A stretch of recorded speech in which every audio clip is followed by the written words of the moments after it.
Are we all set, Celeste? Mhm. 1 second. All set. All right. I'll call the meeting to order. And the first item, as usual, is public comment, which is 10 minutes for comments that any member of the public wants to make. Looking at the screen, except possibly for a phone number that ends in 323, I don't see anybody who is a member of the public. If the person whose phone number ends in 323 would like to comment, could you please unmute yourself and give your name and say whatever you want to?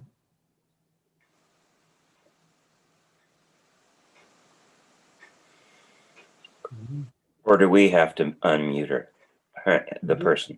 We can.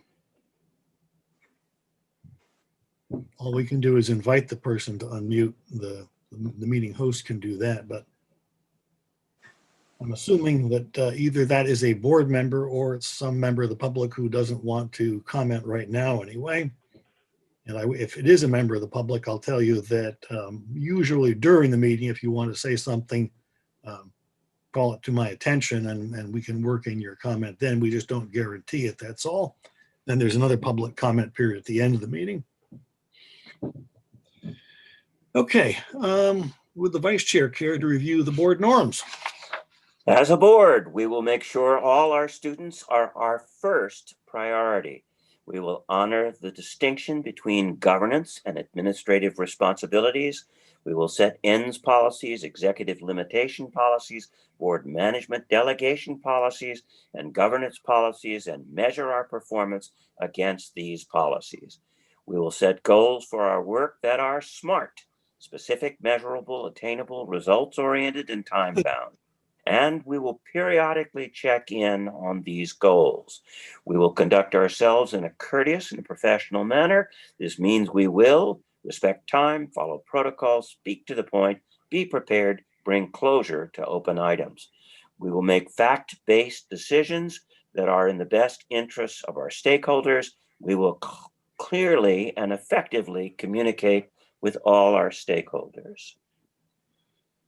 And as part of the periodic check-in, if anybody has noticed any way in which we aren't following our norms, this would be one opportunity to call it to everybody's attention.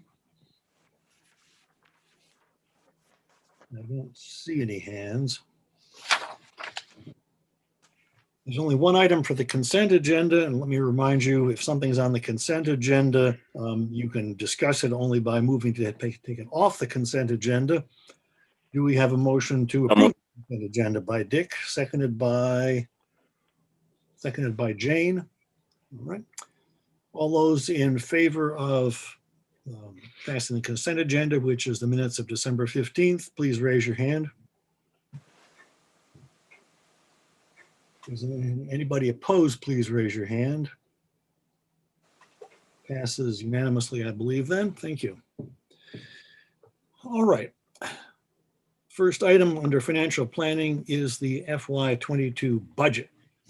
And I will simply leave it up to Randy and Sue as to how they want to proceed through the packet pages that begin with page 5.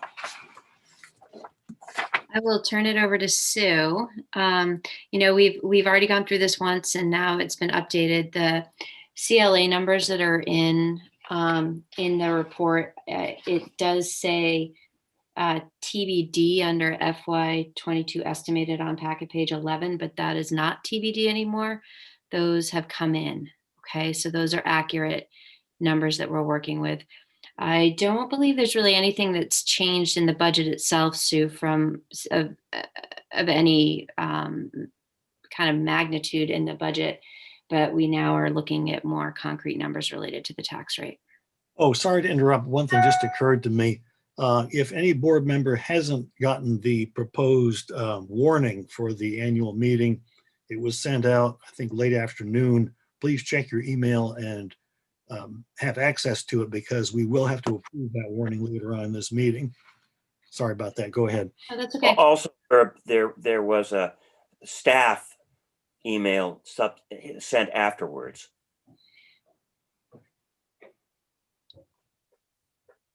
Okay, so Sue, I'll turn it over to you to kind of narrate updates. Sure. And then we can get into probably the meat of the discussion around what we're going to do. Sure. So yeah, Randy's right. There's not major changes, but obviously we've done the tweaking that needs to happen with respect to numbers of students. Notably from the last budget draft, we have had some more pre-K kids move in and are accessing private pre-K this year than we had in our counts last time around. And so, of course, that impacts what we're proposing for next year as well. So you'll see an increase in the pre-K programming. You'll see a decrease from the last draft in K to 8, and that's due to a combination of adjustments for healthcare, which might have increased cost, and then a reduction of 2 para educators, decreasing costs. And we talked about that a little bit at the BRSU board meeting last night. And what we're doing is increasing 1 special educator position in the BRSU special ed budget, in turn, reducing 2 paraeducators in the same school where that special educator will be located to have a more highly skilled professional providing services to students in that school. No. 9 to 12, the 9 to 12 program, obviously tweaking those numbers also for tuition students. And we've added those long trail kids in that we talked about last time around. The other thing to note on that is we've included the students who are currently in 8th grade in home study, who we wouldn't expect to be in home study if we weren't dealing with COVID. So obviously we can't know for sure what parents and families will do next year in 9th grade, but we're erring on the side of caution and saying these kids are going to move back into a regular tuition program because they weren't in home study last year.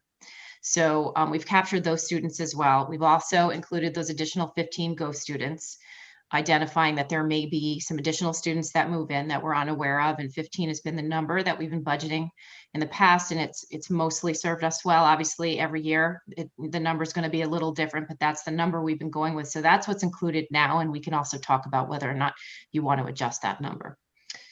The other big thing that's changed since the last draft is we have the BRSU assessments in, right? So we've got the BRSU general assessment, the BRSU special ed assessment, and along with that, you'll see on the front page, as well as in the detail, the return of assessments that's coming back from the BRSU general budget and the BRSU sped budget. And that return of assessment is due to the surplus happening at the BRSU level, partially due to COVID operations. Obviously, costs are down everywhere because we're not spending as much money or hadn't spent as much money last year due to the school dismissal in March. And in special ed, we also have students who have exited the district, and there's cost savings when that happens, especially if we're talking about a higher cost student.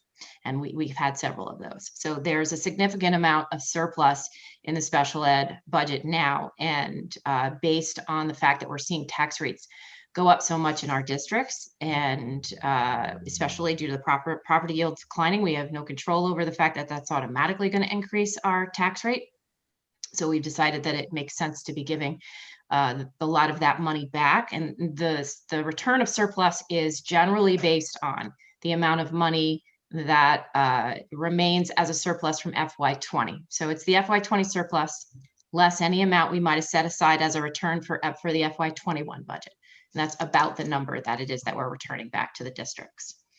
It's important to note that when we return that surplus, just like when you guys use any tax stabilization reserve or available surplus to reduce your tax rate, if we return surplus from the BRSU to the local budgets, there's going to be an impact in the following year. So if our expenses were to stay the same, any savings that you have due to that return of surplus is going to then increase your tax rate next year, because it's going to increase your budget because we no longer have it to give back to you.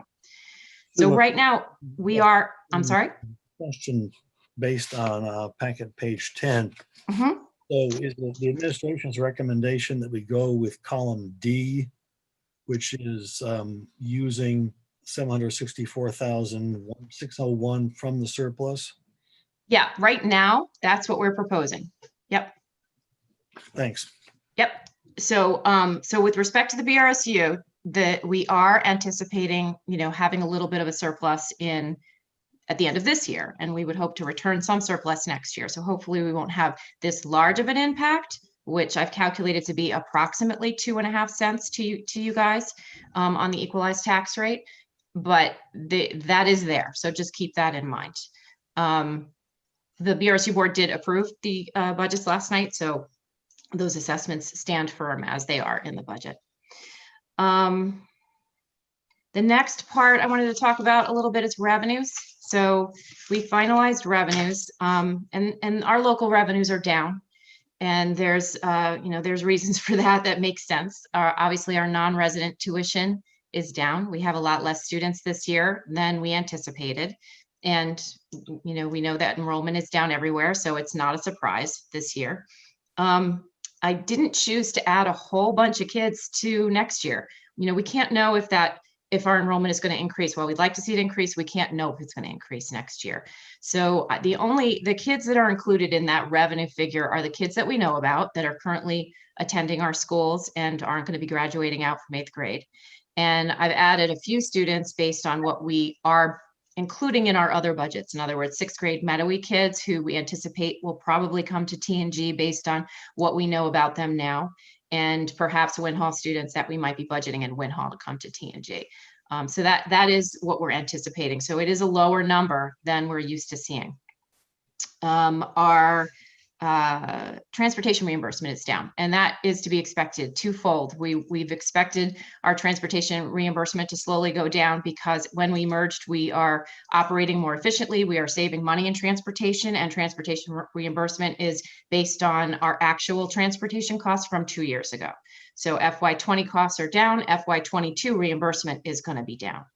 Along with that, of course, we had COVID, so our FY20 transportation expenses were down last year because we didn't operate for the last 3 months with respect to busing. We did pay wages to our staff, but we weren't operating buses. We weren't having any overtime, that kind of thing. So we did see a decrease in transportation expenditures there. And of course, special education, if our special ed costs are going down because we are reducing paraeducator special ed services, our reimbursement is going to go down as well. And some of that is also tied to individual students. When we have higher cost students where they have more paraeducators tied to that programming, there is some extraordinary reimbursement tied to that, which comes from the supervisory union. When those students go away, that extraordinary reimbursement goes down. So local revenues are down. So what does that mean when local revenues are down? It means our education spending goes up because we still have to raise money to cover the budget. And that in turn will increase our tax rate. Okay. So those are the highlights for expenses and revenues. You can see on packet page 7, we included that staffing table for you, which is what we've been showing you for the last couple of meetings. And that is basically a net budget to budget staffing decrease of 6. So there is quite a change in staffing. We're reducing where we can. We're carrying over those reductions from that we made this year, and we're not replacing those positions. They were reductions that were made, and we're sticking to those. We did move that HHB position that we talked about to the BRSU budget, and that's a small net savings to T&G because obviously you're still being assessed for the majority of those costs for that position when it moves to the BRSU. We are adding a health teacher, so there is some addition here.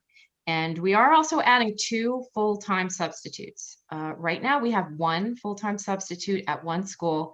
It's worked very well for that school. It's a small school, and it's helpful to them to have that additional person always available when they can't find someone to sub. And it's been, it's talked about a lot with the principals. It's something that everybody feels would be helpful, but of course there's a cost. That's a whole position, right? So it's not just paying someone an hourly basis to come in on this day or that day. There's a whole benefit package that goes along with that position. So it is a little pricier. Right now, I guess the conversation has been that the benefits outweigh, and it would make sense in 2 of our larger schools to make sure we have availability because they're scrambling when they can't find subs. And this would provide somebody every single day in the building when they can't find somebody. So that's the intention of those 2 positions. We did cut an administrative staff position this year, excuse me. And we have increased, we've decreased administration, I guess we should say, by 0.5 because we cut a whole position. but an administrator that works out of the BRSU office, half of that position is building-based and works building-based administration in a school. So that is billed back to T&G. So overall on this list here, you've got a decline of 6 positions. Any questions on staffing? Sue, I have one, and you probably answered this last time, and my feeble memory isn't up to it. On the chart, we have open positions and unfilled positions. Can you remind me of the distinction? Sure. The open positions are positions that we are trying to fill. We intend to fill them and we'd like to fill them, but we haven't filled them yet. The unfilled positions are positions that we're not able to fill this year and we don't intend to fill this year. Doesn't mean we're not filling them. We don't hope to fill them next year. They are included in the budget, but we weren't able to fill them and we didn't anticipate any costs for them this year. So we're not actively trying to fill them right now. We're making do without them. So let me suggest, I don't know whether this chart is anything that you're thinking of including in the district report, but if it is, probably that explanation should be. Sure. Yeah, I don't know. We haven't really talked about that. I guess I'd throw that question back to you guys. Do you feel that this chart is helpful, beneficial at all when you're reviewing the budget? Anybody have an opinion? I had a hard time understanding it. It wasn't intuitive. Okay. Me. Last night at the BRSU meeting, that chart that came out just before the meeting, that the first 2 pages of it, that give a full layout. It's 2 pages and gives a full layout of, SU wide, what's going on with employment. That, in a way, it's a lot more information, but it's really good information, and it actually makes it easier, I think, to understand what's going on. I don't know if other people would agree. I agree. I had asked Celeste to send that out just before the meeting. I forgot to ask her to do it earlier today. So at some point during this meeting, I'm sure she'll share that out with you guys so you can have it. She has. She has? Yeah, Okay. it was shared right before the meeting. Great. Thank you. And also, And to call folks' attention to the back at page 28, the bottom half of which repeats some of this information. Yeah, that's the document that ties sort of number to number for the budget for people who sort of like to see, well, what are the salaries for all the classroom teachers and where do I see that in the budget? It ties the numbers and it's what we use to create the document. And I think, Herb, you had asked last year that we include that in the annual report, and we will. So yeah, I hear you. If that is not intuitive, then I will, I think I'll just talk to Bob a little bit about that and, what he thinks with respect to presentation. We did decide last night that it probably makes sense to include that new handout, that sort of overarching summary in the annual report document. So it may not be necessary to provide something further. Ben.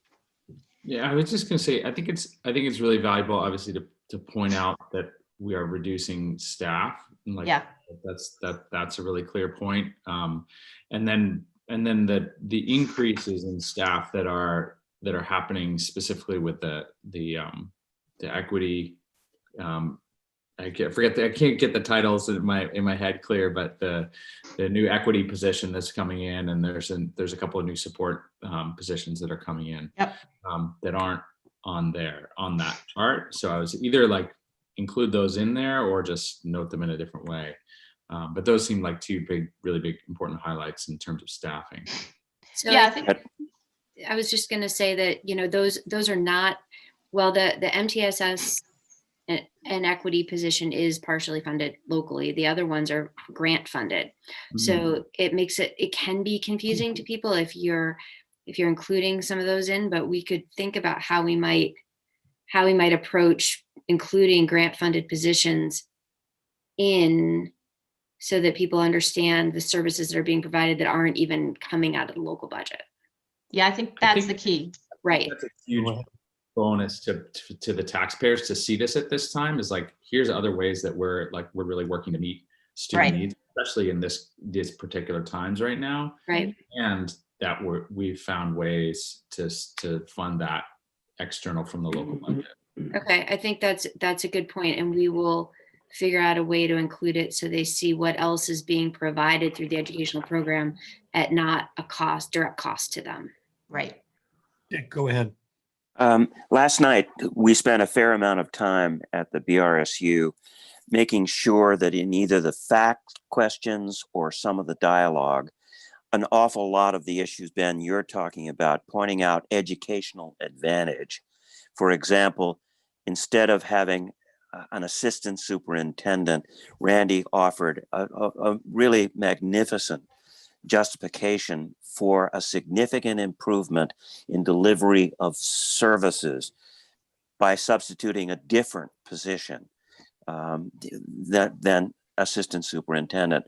I think, Ben, you pointed out a real need to point out where kids and the system benefit in the decisions that we've made so that it becomes transparent. And I absolutely agree that saving positions is important, but I also agree that with respect to the position that Randy justified in the BRSU last night, that was predicted to be a limited 2-year, 2.5-year position. And that was going to be specifically explained so that if grant funding is an issue, we need to make the distinction between grants that are likely to come, like the ESSA, whatever that acronym is, funds that seem to come in annually, and we prioritize what we need to do. The amount of money is determined by the priorities that the superintendent and the system set. Whereas grant monies that may run out need to be pointed out so that people don't get surprised if a position is absolutely warranted. For example, the extra nurse. And the other thing that I would say is that I saw John Wilson's hand go up a while ago. So John, go ahead. I don't know if Randy or Sue, if you have enough information yet to give an idea about how Act 173 in a couple of years from now, how will the line items, the spending and the revenue side, how do you expect those might change because of Act 173? And to what extent do you expect it will be a shock to our fiscal system? And is there anything we can do to anticipate and reduce that shock?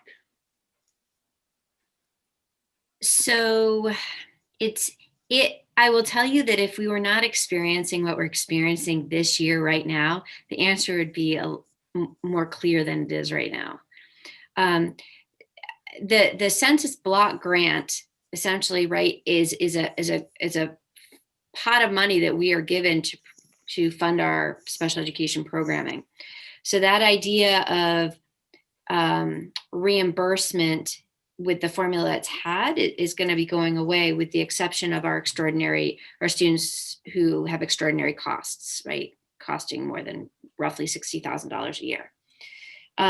We know that our numbers our per pupil spending for special education is higher than what the state average was. We've been working hard to make changes. It's tough to know right now and to anticipate that. We've been over the last 3 years making reductions where we can in special education, and I'm also engaged we're initiating some conversations regionally. By regionally, I don't actually mean regionally. I mean like within our SU boundaries with the schools that we have that are not public schools, to try to think about how we can efficiently and effectively program for our students. So I believe we're the only SU engaged in that work, and we're just starting to try to address exactly what you're talking about. Right now, I would say that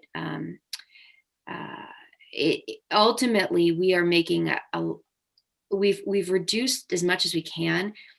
I think the biggest changes are going to come in the cost savings related to special ed in adjustments to service delivery, if that makes sense. The way in which services are provided, which which could potentially lead to greater cost savings. And to follow up, I just wonder if, I don't know how much support you're getting from the education agency, but do we need to kind of be more proactive or aggressive and seeking some kind of short-term special dispensation or like some way, or because we were a very unusual ecosystem here, given that we'll have a number of independent schools that we serve, and pretty unique. So is it time to start having our legislators lobby for, or time to start being more active in Montpelier in regard to this? And I don't know what the solution is, or are we just going to go with the flow? I don't have any good advice as this, but it seems like so very complicated. I'll give you an update. So I've already started conversations. I had a meeting right before break with Seth Bongards and with Kathleen James on this very topic with Mark Tashin. So the four of us had a long meeting on this topic to start discussing it. Kathleen and Seth are very aware of the situation. There's also going to be they haven't even discussed rate setting yet, John. So I have been actively involved and will likely be very actively involved because I have very concrete examples of the challenges we've had with costs with independent schools. So as that rate setting process initiates, which will probably be soon, I would be surprised if I wasn't brought in as a consultant or to be a part of the process directly. So rate setting is the biggest lever and the most important process for us to be advocating for. So once that begins, if there comes a point at which it's really appropriate for some action to be taken or letters to be written, meetings to be had, testifying to happen, I will let you know. But this is very important, and you are absolutely right that we are an ecosystem. There are a few others, but we've had the opportunity to be a part of the conversations and will continue to do so. Thank you. Cool. Jim, go ahead. Yeah, no, I just wanted to, Randy was talking about what she's been doing locally, but, I've had an opportunity to see, Randy's actually been pretty active in Montpelier on this issue as well. And, and also, David and I from the VSBA perspective, the VSBA is spending putting a lot of attention on this, and we're trying to make sure that our unique situation gets reflected in those communications from VSBA and others. Also, a lot of this is at the state board level too for, the rulemaking process. So Act 173 is a hot topic, and, I think it is getting attention, and actually Randy has done a great job of representing us, at the state level as well. Randy, I wonder whether because there's been some speculation in the media that during the COVID, special educators really don't have very much to do, you might want to just describe a little bit how their role has been since we had the shutdown of the. Sure.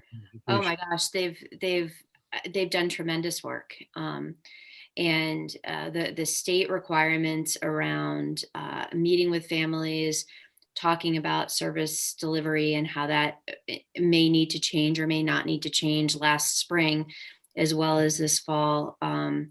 They've been incredibly responsive and working very, very hard. So every single special educator has had to meet with IEP teams, and collectively they determined services to be provided.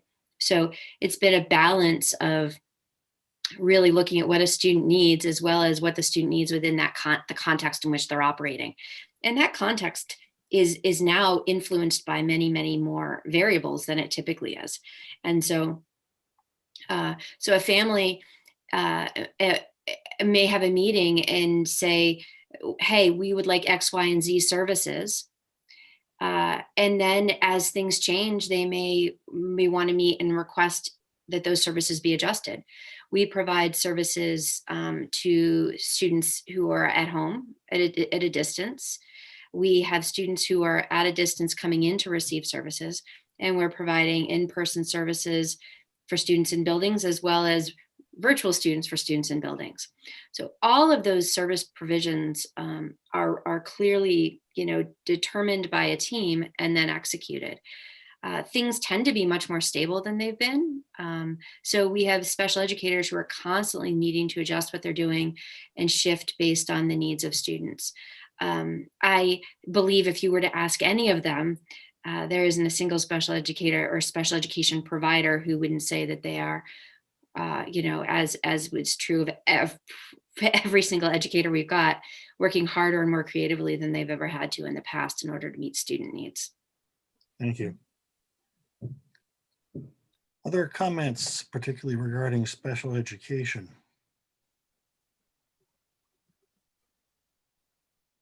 Not seeing any hands. Okay. Can I make a Go ahead. Can I make a general comment? I wonder on page 5 about the frequently used terms, if it's too late to make a suggestion, especially on assessments. I think, if you ask anybody on the street what the supervisory union is, they give you a blank stare. So I wonder if when we say that the assessments pay for the supervisory union's budget, we might just add a sentence in there that says that that's set for central administration of special education, financial management, transportation, food service, grounds and buildings, all those things that are buried in the budget, but Yeah. It's more transparent if people know, why we're paying the supervisory union for anything. Yeah, that's a great idea. So we have an FAQ that gives a breakdown of what does the BRSU do? What are you paying for? Right. And so I think perhaps I can just link in that definition, to, give sort of a short description and link it right to that FAQ so they can go to the page number and refer and find more info. And then it's also the office of the superintendent that many people don't understand the structure of the whole system. Yep. Thank you. Thank you. That reminds me of a question I had, which is that we still have some time to edit the basically packet pages 5 through 9. Is that right? Maybe a week. Yeah, we have plenty of time to do lots of editing for presentation purposes. Okay. So if other board members have suggestions about wording or so forth, should they send them to you, Celeste, or should they send them to Sue, or how should we be doing that? You can send them to either one of us. During the meeting, but we might have suggestions. Either one of us is fine. We work together on it.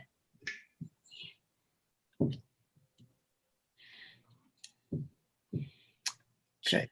John's got his hand up. Thank you, John.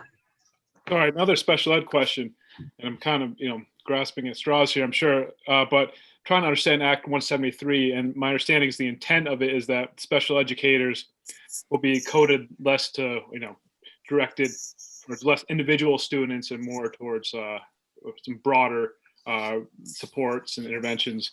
Can we start to, would it be possible to start to have,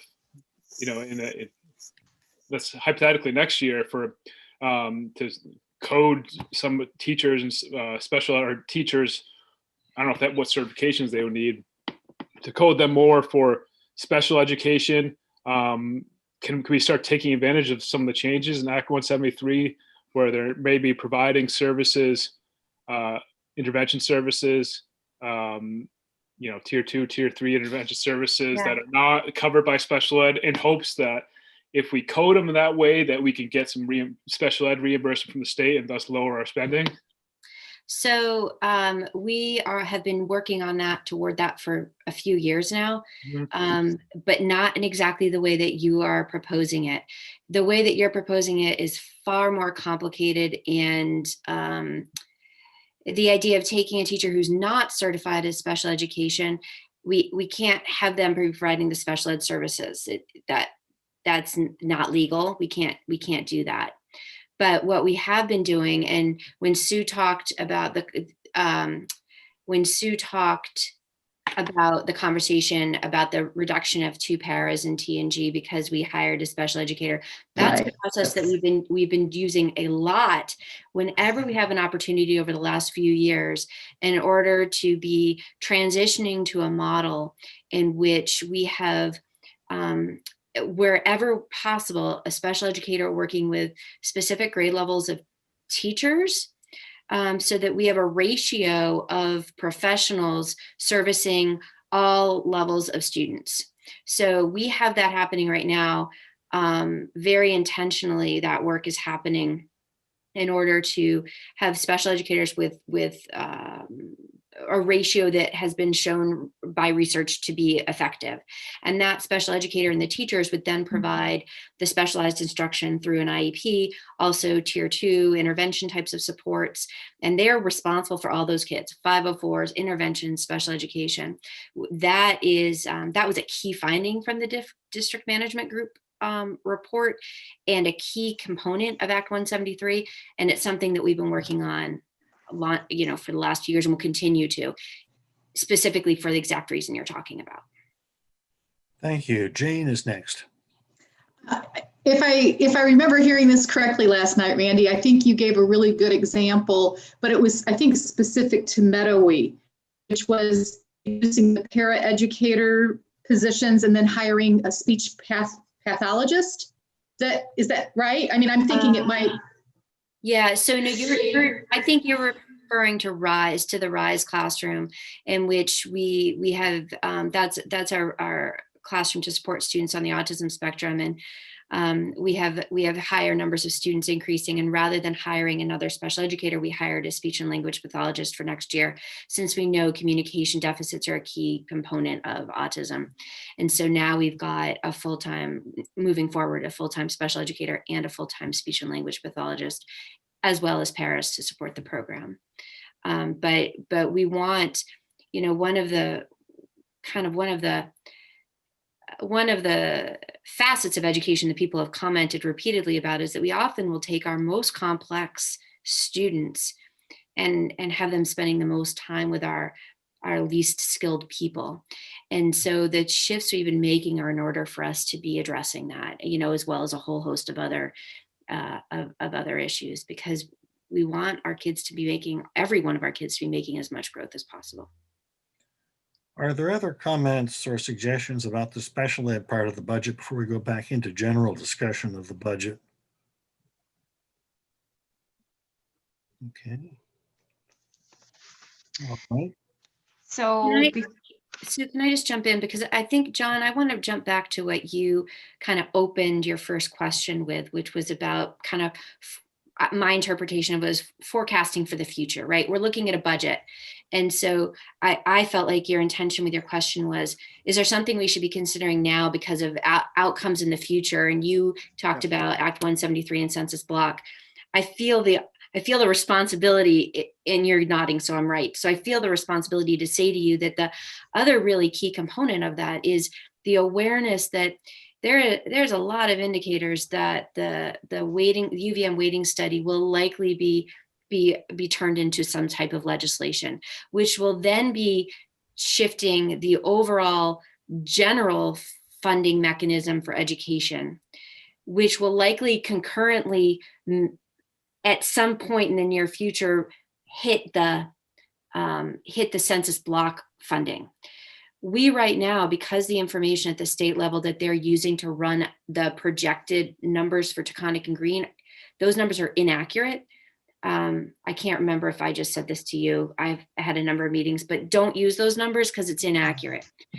They are taking our free and reduced lunch percentages from our 6 schools and applying it to the entire Taconic and Green population. So the numbers they're using are in no way accurate for you. And I'm working with the Joint Fiscal Office on that right now. But I think that there are many, many, many unknown factors. We all need to keep an eye on them. We need to be aware of them. And at this point, I think the message that we're starting to come out with is we understand all of this needs to happen. We don't have issues with it, but we are concerned about the timing and the rollout. We're asking that folks be sensitive to the impact that this may have on some districts, so that there potentially is some sort of a staggered process or some sort of a cap like we had with Act 46 to help. So I just feel like as you're discussing this budget and determining what you're going to do with the budget and what your recommendations are going to be as you look at the tax rate, it is important to know that there are a lot of unknown factors moving forward, and that we may have no control over. So where we can get our voice in and where we can advocate for what's best for our system, we are going to want to do that. Randy, is it correct that other school districts that don't have their own high schools would have the same problem with the inaccuracy of figures that you just talked about? St. Johnsbury, for example? Possibly, but I have to tell you, I have not explored anybody else except for us right now. But I think the information that we received with respect to where the poverty figures come from now, based on how the original Equalized People formula was designed, it is based on your school data. So it's our schools that we operate, meaning that it's leaving out a huge percentage of our population, and we're not counting any of those kids in our poverty, in the poverty factor, basically, that they give us as part of the equation. I can't imagine it would be different anywhere else, because that was the explanation for what we got for how poverty is currently being calculated. Sue, I'm sorry, I don't understand.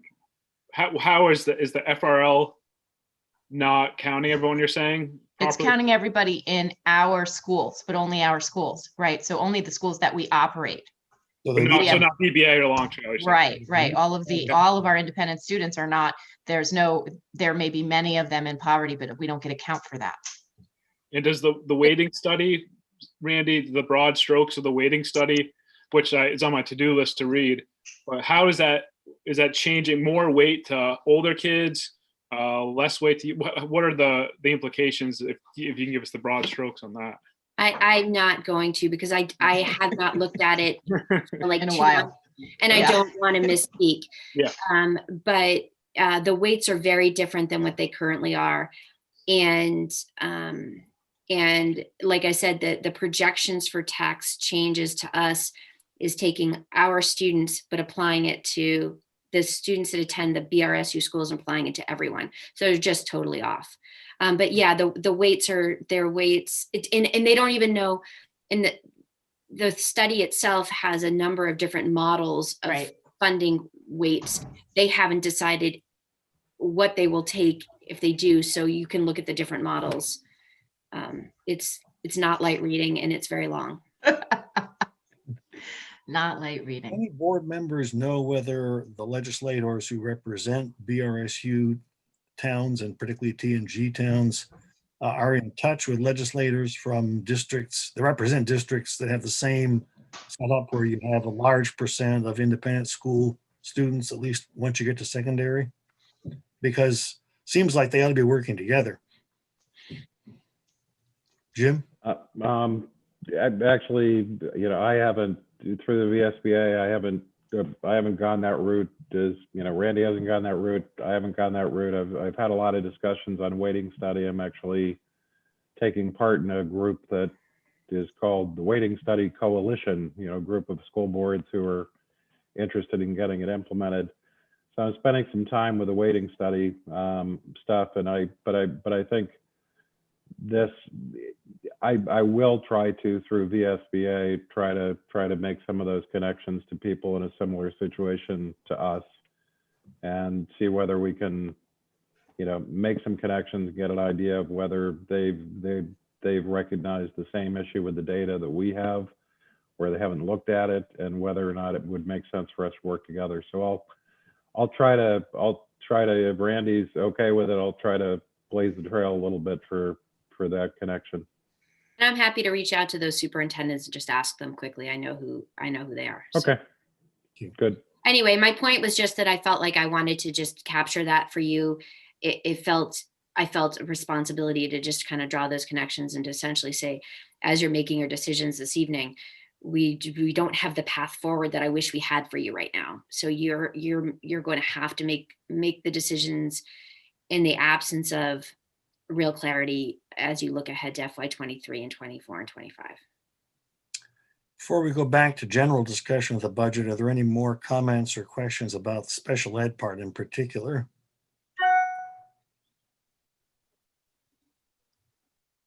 All right, let's move back to the overall consideration then. Randy or Sue, are there some of the things that you wanted to point out to us? No, I'm ready to talk tax rate unless anybody has any other questions on the budget itself. Take a I'd moment love to that see if too. anybody does. Not seeing any hands.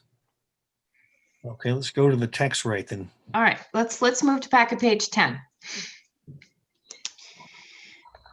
So I gave you a couple of examples of different iterations of the tax rate, just to sort of show you if we use reserves, what that might look like, or use anticipated surplus, I should say. And I've bulleted this down at the bottom of the page, but I'll just sort of walk through what the bullets are for you. So obviously column B is this year's tax rate. Those are the numbers from this year.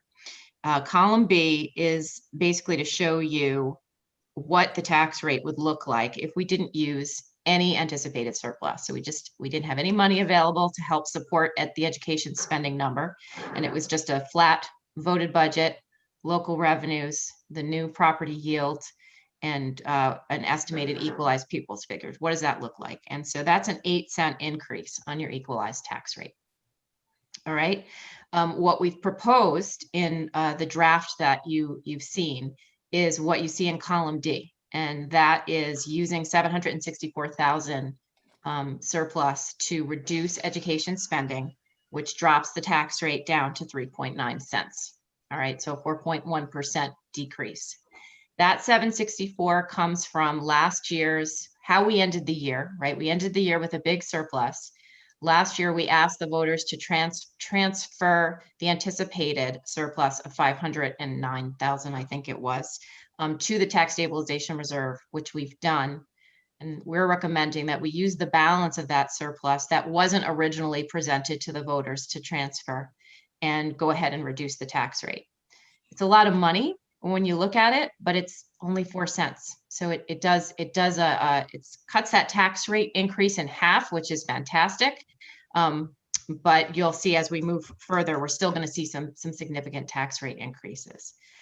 Column E, I created just to show you what would it look like, what would we need to take out of anticipated surplus to reduce the tax rate if we were just going to go up by 2 cents, meaning that 2 cents that we have no choice in because that's that Act 46 incentive change, right? We had a incentive decrease of 4 cents last year. We're in year 4, the final year of our incentive. So we have a 2 cent variance. It's basically a 2 cent increase in our tax rate when all is said and done.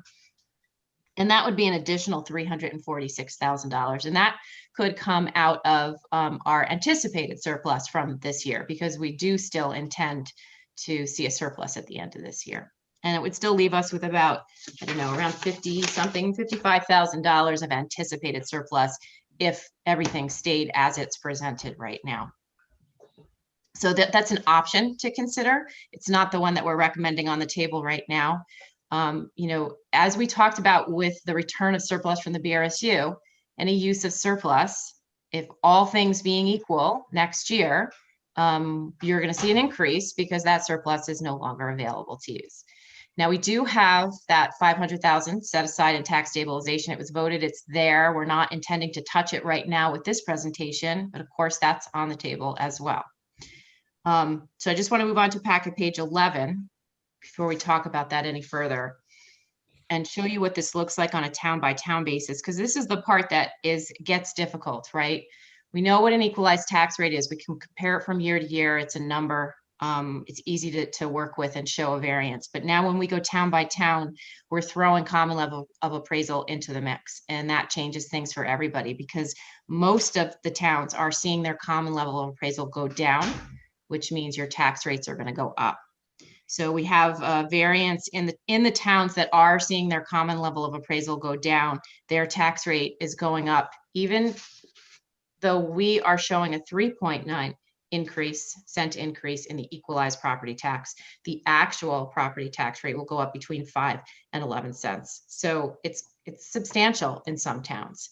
And that is because you have a common level appraisal going from, for example, in Dorset, 108% down to 103%.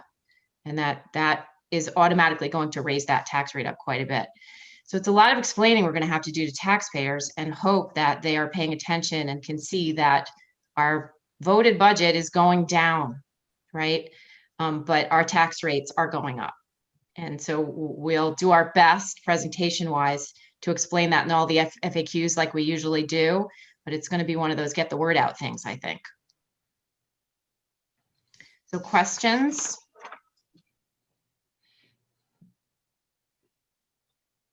I'm going to point out one other thing on the tax rate calculation. The equalized pupils is still an estimate.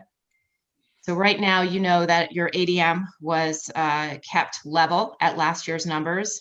We don't have final, we don't have poverty numbers. We don't have the state place counts in the system from the state yet. We don't have the final factor, and that final factor is what we're really looking for.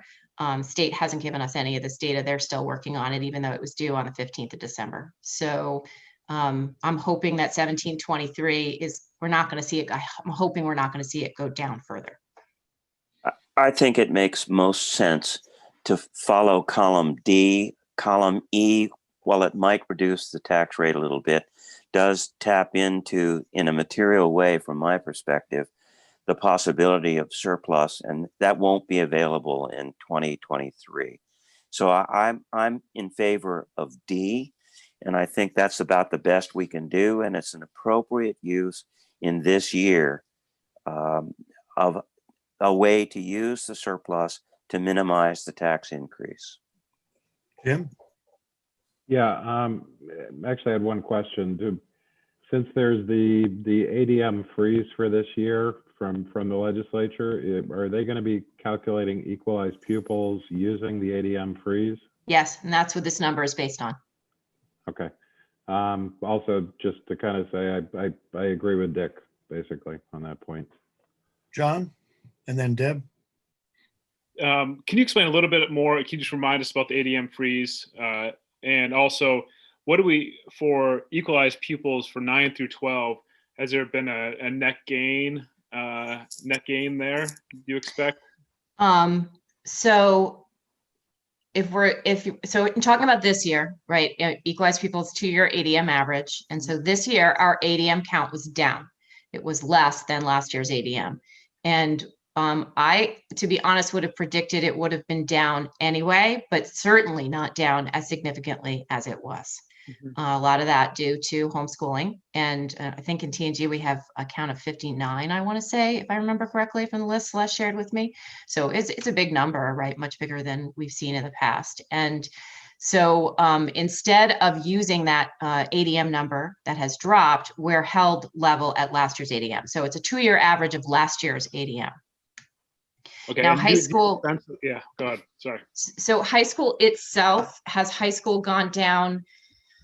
I would have to look to see if the specific 9 through 12 numbers, ADM, have gone down from last year. I want to say they have, but I could look at that for you. Obviously, they're held level in the calculation, and we don't get to separate that out, right? So ADM is your final ADM is your ADM. So if our ADM number is 1700, then we're not going to go below 1700. They're not going to pick and choose by grade, right? So even though, even if our high school numbers alone might have been going up, that's not what they're using in the formula. They're holding us level the last year. Just anecdotally speaking, as a teacher at BVI, I've seen a lot of transfer students coming from out of state, and I know that it might not affect ADM much, but the equalized pupil being their high school, won't they be weighed more? And yep, yep, they are. You get a 0.13 on that. Okay, so that could be advantageous to us potentially, right? Well, it's already in the formula. So it's already in that 1723, right? All of that is calculated in. Okay. And so you have to remember what happens too at the end of the day. we get a calculated number, which includes that 0.13 on all our high school kids. And then the entire number is brought down by, say, a 0.94, because we can't have, at the end of the day, we can't have more kids in the state in total than actually exist. So they bring us all down by that same factor to get us to the right number of kids that actually exist in the state. And that's really the biggest number that we're waiting on right now that will decide whether or not that 1723 goes up or down. And again, it relies on the entire state, right? This is a calculation that Brad at AOE is doing based on all of our data. For next year, my bigger concern is that, as you see in your budget, right, we see high school going down. And we are seeing that because of that smaller 8th grade class coming in and the 12th graders going out, which in turn could reduce our ADM numbers next year. And it's, who knows what they'll do about ADM next year, but we can't be sure that they're going to hold it level again. There hasn't been any conversation about this continuing after 1 year. But the gain from that, if we budgeted for 15 Phantom students, then we'll run a surplus if there is, in fact, there's a decrease. If they didn't show, right? If they didn't show, we would still have that money in our budget. But with respect to counting, you're counting actual kids. So it wouldn't matter what we budget for with respect to the count. But yes, with respect to surplus, if we budget for those 15 kids and they don't come, then that money's still sitting there for us to use on other things. If we don't budget for them, then we have the potential of running a deficit. All right, thank you. And that's about a penny and a half. It's about 1.5 cents on the tax rate, those extra 15 kids. Last night at BRSU, we talked about explaining to the voters that whole decision about how much of the surplus we use this year and how much we reserve, just because how it will affect next year. Even just this ADM count, we don't know what's coming next year. Right.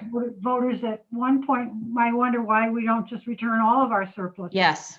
But there are good reasons why not to, and it's just weighing the risks and the advantages 1 year against the next. And maybe that would be a good thing to explain in our FAQs. Yep. Thanks, Deb. Any other comments on either the figures or how to handle them with the public?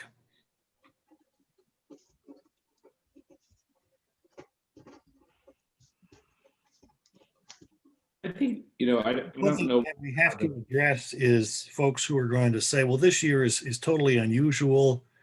We have small businesses that were pretty well wiped out by the pandemic, and therefore we ought to use up more of our surplus. And we have to make it really clear why, both on account of the inability to predict the ADM and the inability to predict other changes.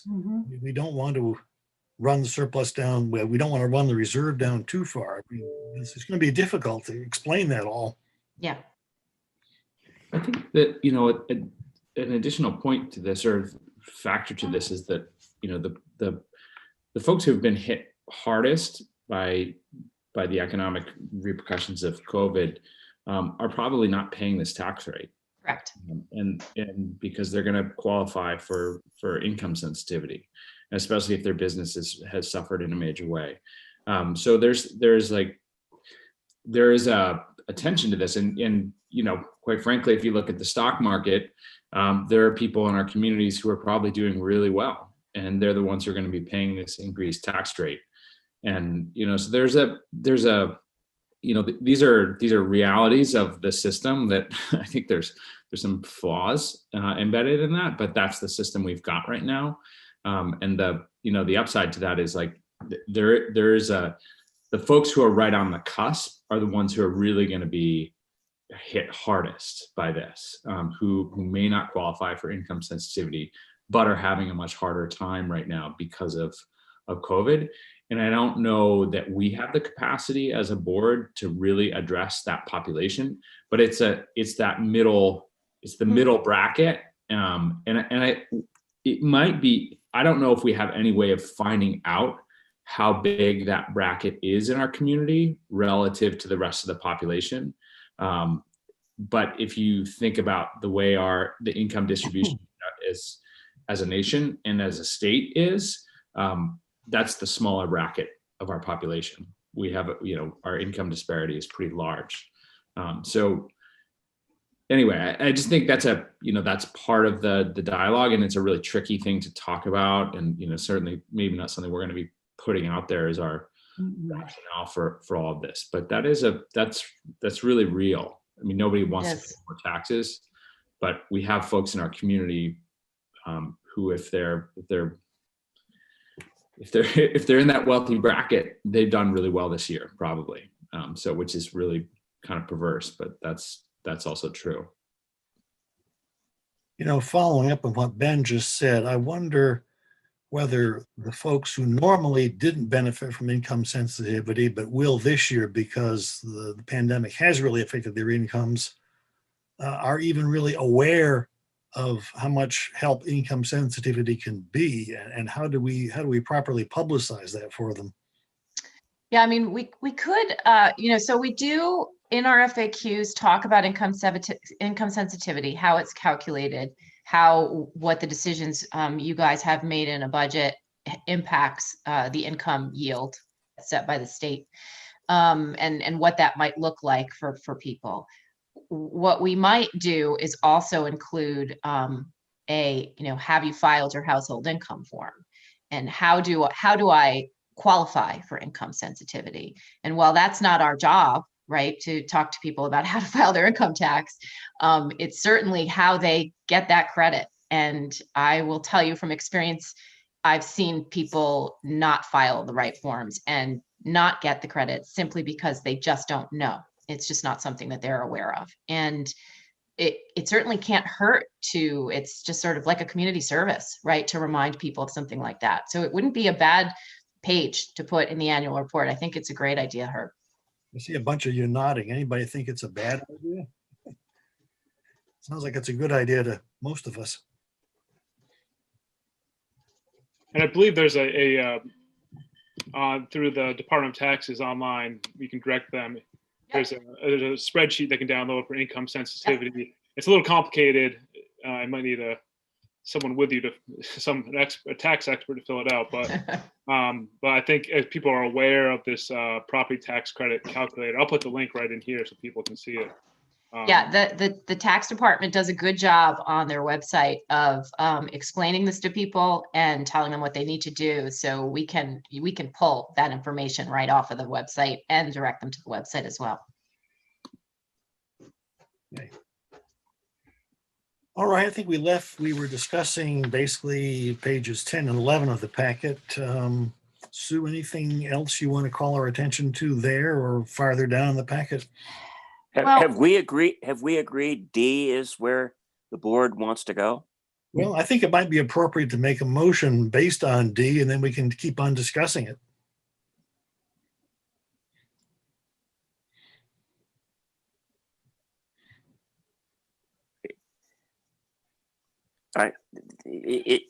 For the purposes, ultimately, I think that the whole budget numbers towards the bottom have used column D. Yes. And so therefore, when we finally get to the bottom line and approve the budget, we're really adopting D. Correct. As a part of that process. So I don't think we need a motion at this point. Because we asked the question about how to use the surplus, the board needs to be, by not a show of vote, but affirming that that's where we want to go. Well, eventually we have to have a motion to adopt some budget anyway. So I'm just saying, why don't we go ahead and have a motion now? And that doesn't, motions do not cut off discussion. Actually, discussion is supposed to come after a motion. Then I move column D as the operable use of the surplus. And do you want to move the proposed budget at the same time? Sure. I move we adopt approve, adopt, and accept the proposed budget as presented, including the proposal, which is column D. Seconded by Jim. Okay. Further discussion. I had a question. Go ahead. Not to throw sort of a wrench in the mix, but this is what I want to be sure and clear about. So the yield is not finalized. The equalized people number is not finalized, right? Yield is, who knows when they'll finalize the yield. So this is a projected tax rate. It's not an actual tax rate. And there's an opportunity for you to say to me, well, we're going to use the 764. We know we want to use the 764, but we really don't want to see that tax rate go over 4 cents. We'd like to see you use up to a certain amount of money from surplus or tax reserve in order to keep that tax rate at 4 cents. I'm not saying you have to do that. That's just another option that you guys are directing me on how much surplus and even transfer from tax stabilization you might want to use when we report to the state, and that's under your purview. So it could turn out that once we get the final yield, say that tax rate goes up to 4.3, and maybe you want to keep it at 4, and I could pull more money from the surplus in order to do that. So that's just another sort of thing we can throw in the mix. And it's not that you would even have to decide that now, because now we're going to go to print with what we have, and this is what we have, and we have nothing else to work with. So what we go to print with is going to be what you're seeing. But when it comes down to actually having that tax rate be final, that's based on what I submit to the state in June. And that's been the case every year. Yes. We've had to go forward. So that intangible has to be a part of what we report, that those numbers are not yet fixed. I don't think we can, I think it would be inappropriate to put a cap at 4%. If everything works out in the bad way that might happen, so that it's 4.3%, well, most of that's being motivated by stuff that's way beyond our control. Absolutely. Melanie? We have control over the surplus and how much is used. We have a justification for that.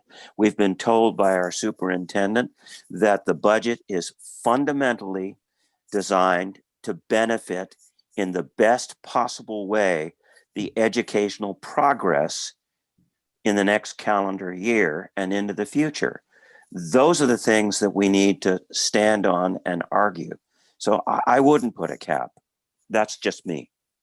Melanie, then Mark, and then John. To the other side of that, though, I think if voters are going to look at this budget and they see a number, they're going to hope that that is the number. I don't know how we best would communicate this is our projected use of surplus, so that we can ensure them this will be the final number. And I know that this is what we've always done in the past. However, because we're pushing so much over, would it behoove us to put a cap and maybe even a flat rate so that if the numbers work in our favor, we don't have to pull as much out of surplus? Mark? I would agree with what Melanie just suggested, based on Sue's recommendation that we utilized a surplus for a captured increase of 4. You have a little bit of leeway either direction. The voter might look at the budget and see that the budget is down 0.7, but they're going to look at the tax rate and how that impacts them when they vote. They are looking at the dollars that they are going to be impacted, not at what that budget might actually be. And I think that's where you have to be very careful to be 100% positive that you're going to get the best acceptance rate on the vote is by trying to control the tax rate as much as we can, and by giving that latitude. I'd be willing to accept a friendly amendment. John, I think, Dick, you can let John speak, please. I think, I like the idea of having the transparency of sticking with a 4 cent, 4 cent, not percent, correct? You said? Yeah, 4 cent. Yeah. 4 cent. a 4 cent increase, I'm willing to hear, I'm willing to keep an open mind, but I like that. I like my gut. I like that recommendation. I just want to, as far as thinking from a taxpayer's perspective, you said those 15 Phantom students are 1.5 cents, correct? Approximately. Yep. Now, and especially if those, let's say we have, 0 Phantom students, right? Is that automatically applied to the surplus? Is there some way that we could show in good faith that, we have this 4 cent increase, and part of this is we're anticipating an increase in, we have to budget for Phantom students, and whatever students we don't have, we'll reapply to the surplus next year. Just as a way to frame it is that this is not a arbitrary increase, but that we have to budget for ADM or budget for students we don't know if they're going to be here or not. Yeah, I mean, we don't actually have to budget for them, right? We're budgeting for them because they always come, and we don't want to be caught off guard. Yeah. So I think that when we explain the fact that we've included those 15 students, that what you're suggesting, that what would happen if those students didn't come, explain what happens to that money, and that money is surplus, and then we decide how to use it in the future. I think, and we'll talk a little bit about that too, when we get to the warning. But so I think maybe that explanation on the 15 students is what would be helpful. Why do we do it? That it's consistent from year to year. So it's not an impact in just this budget, right? It's budget to budget. We always include those 15. So it's not like we suddenly have a 15 increase, and then that they come. And we have a table too, where we show historically what the enrollment count looks like. So we can include something like that. Just back to something Mark had said, I think that it's important that if we publicize that we're using the $764,000 surplus to reduce taxes, that we use it. I don't think that number should change. I think that that would sort of be going back on what we share, even if the tax rate were to work out in our favor. I think that it's important we stick with a number that we publicize. What we could do is, as we're talking about the tax rate and the fact that the property yield isn't finalized yet, by the time we go to print, I would expect equalized pupils to be finalized. So I would hope that we'll have that final number in here. It's only happened once before where it wasn't. I think that was last year, but the yield will not be. So we could explain that, the property yield has not been finalized by the legislature yet. And if it is, and it goes down further, that the board will consider using additional surplus funds to keep the tax rate increase, the equalized tax rate increase at 4 cents. And that could be not something that you have to decide today, but something that we can include in publication to sort of share your intent. That you'll do your best to do that. Not that you absolutely can or will. If the yield goes down too much, we're not going to take all of our money and throw it into the pot, but we can have that conversation. Maybe Dick, who wanted to make an amendment, has a solution. No, I said I'd be happy to accept a friendly amendment to capitalize on the appropriate spirit that both Melanie and Mark have articulated. Anybody want to try putting one together? Well, it No. sounds like Sue just said that might not be a good idea, like to leave that open, right? So you think that whatever we say we're going to use, we should stick to it? I think you should stick with the number that we publish, and that if you wanted to do more when the time comes in order to support the tax rate, we could. And that's not something that we have to do today, because I don't report to the state until June 1st. So I can come to you in May and say, here's what the legislature did. Here's what it does to your tax rate. Would you like to draw some more surplus? Right. So keep it at 4 cents. Right. So you're recommending we wouldn't change that number. So we could stick with the original amendment. Or the original motion. Yeah. And I think for conversation purposes, I wanted to bring it up to just give you the understanding that that's your option, right? That this is money that's available for use. It's not necessarily, it's not something, this isn't going to the voters, it's not an article, right? And we want to, we're showing them a 3.9% increase. We'd like to try to keep it there. You have some options to do so.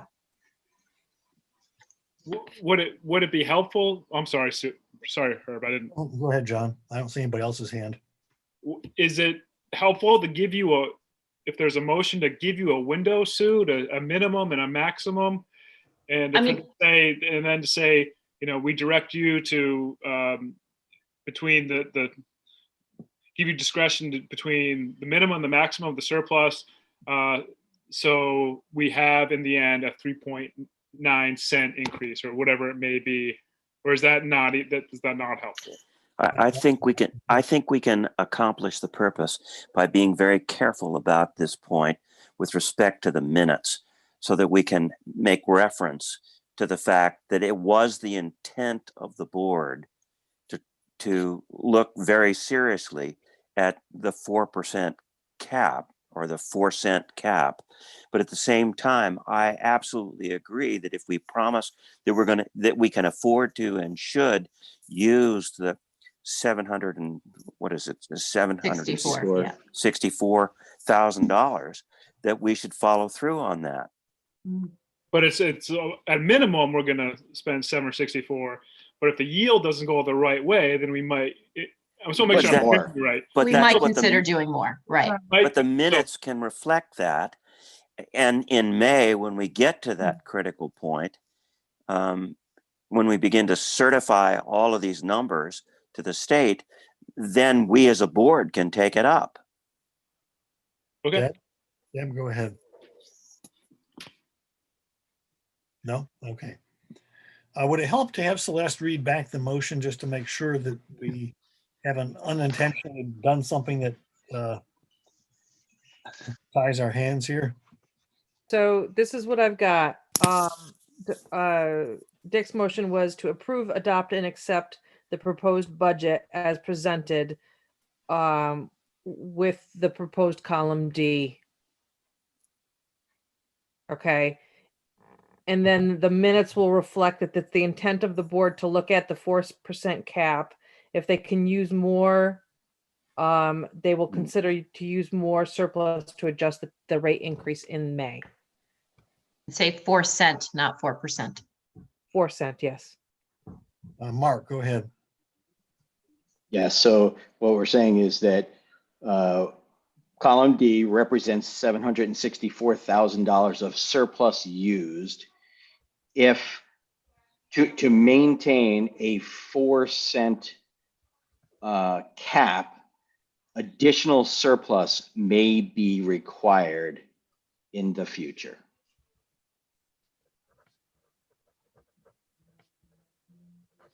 To be adjusted in May. So are we committing to a 4 cent cap?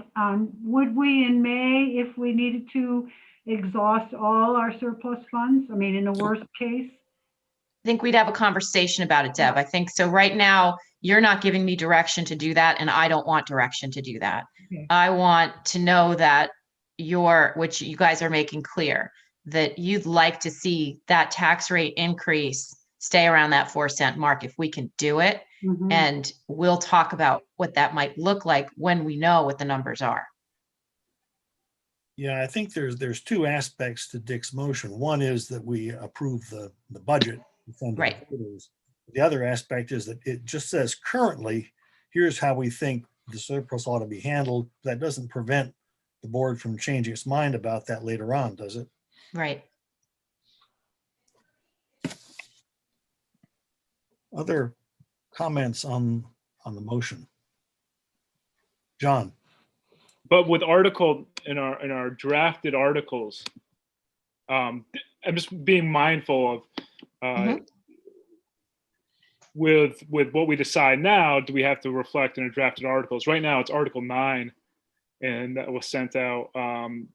Shall the voters authorize the school board to transfer from the general fund existing on June 30th, 2021, the amount in excess of $764,000, amount estimated to be $401,000 from the tax stabilization reserve fund. So that $401,000 if this is the article, that will be locked in, correct? No matter. So no, it's not locked in because it's an amount estimated, right? So what it is basically what this article says is wherever we Oh, I'm land sorry. at the end of the Yeah. year, we'll transfer it to tax stabilization. And So it's that's fine. It could be estimated right there. 4, it could be 5, it could be 6. And if you decide you want to take another 100 of that, you're just taking it from tax stabilization, which is what its intention is, to Okay. stabilize the tax rate. So So with Dick's motion, then the Article 9 is fine, correct? exactly. Okay. Except before the meeting started, Herb had some, along with Jim Salzgiver, we had clarified that Article 9 to make it clearer with respect to what it actually is trying to do. So why don't we talk about that as we move through the warning? Yeah. I mean, it's not that we think Article 9 is wrong. It's just that there's a slightly better way of wording it. That's all. I'd love it if you could word it better, as long as we know that it's going to do what we want it to do. Was my motion seconded? Yes, it was seconded by Jim. Okay. Is there any further discussion of the motion?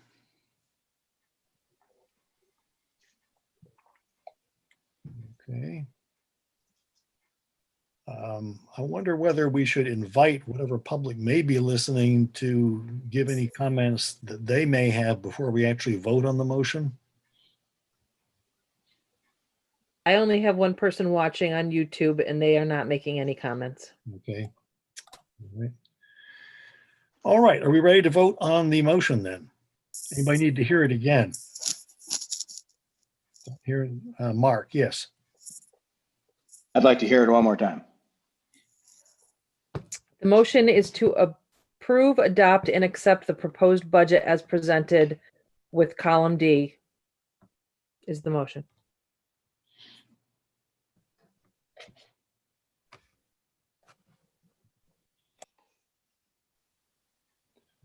All right. All those in favor, please raise your hand. Any opposed, please raise your hand. It appears to be unanimous.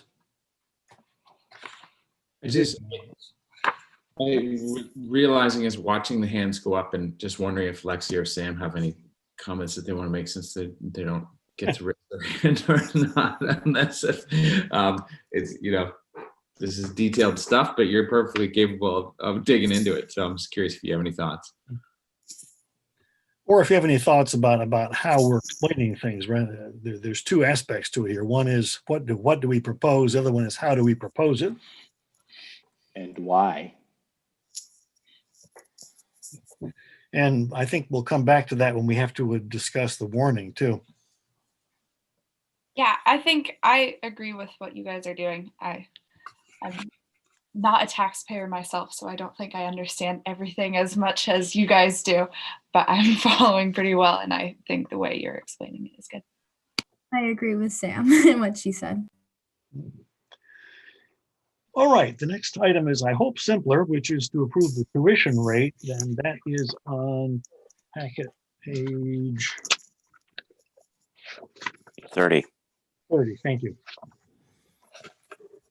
How do you want that motion to Motion. read? I move that we adopt the tuition rate as stated. And that's 16,900, correct? 934. The packet page 29 just has it rounded off. Which one do you want? The rounded off version. We like the rounded off version. Okay. 16,930. Just 900. Oh. Sorry, Dick. Okay, this is major rounding. We're looking for every dime here to supplement our budget. So Package page 29. you can do the 34 if you want. okay, 16,900. Okay. All right. There's a motion to announce a tuition rate of 16,900. Is there a second? A second. Seconded by Jim Salzgiver. And the calculation for Dick's original figure is on the next page, page 30. Is there any discussion?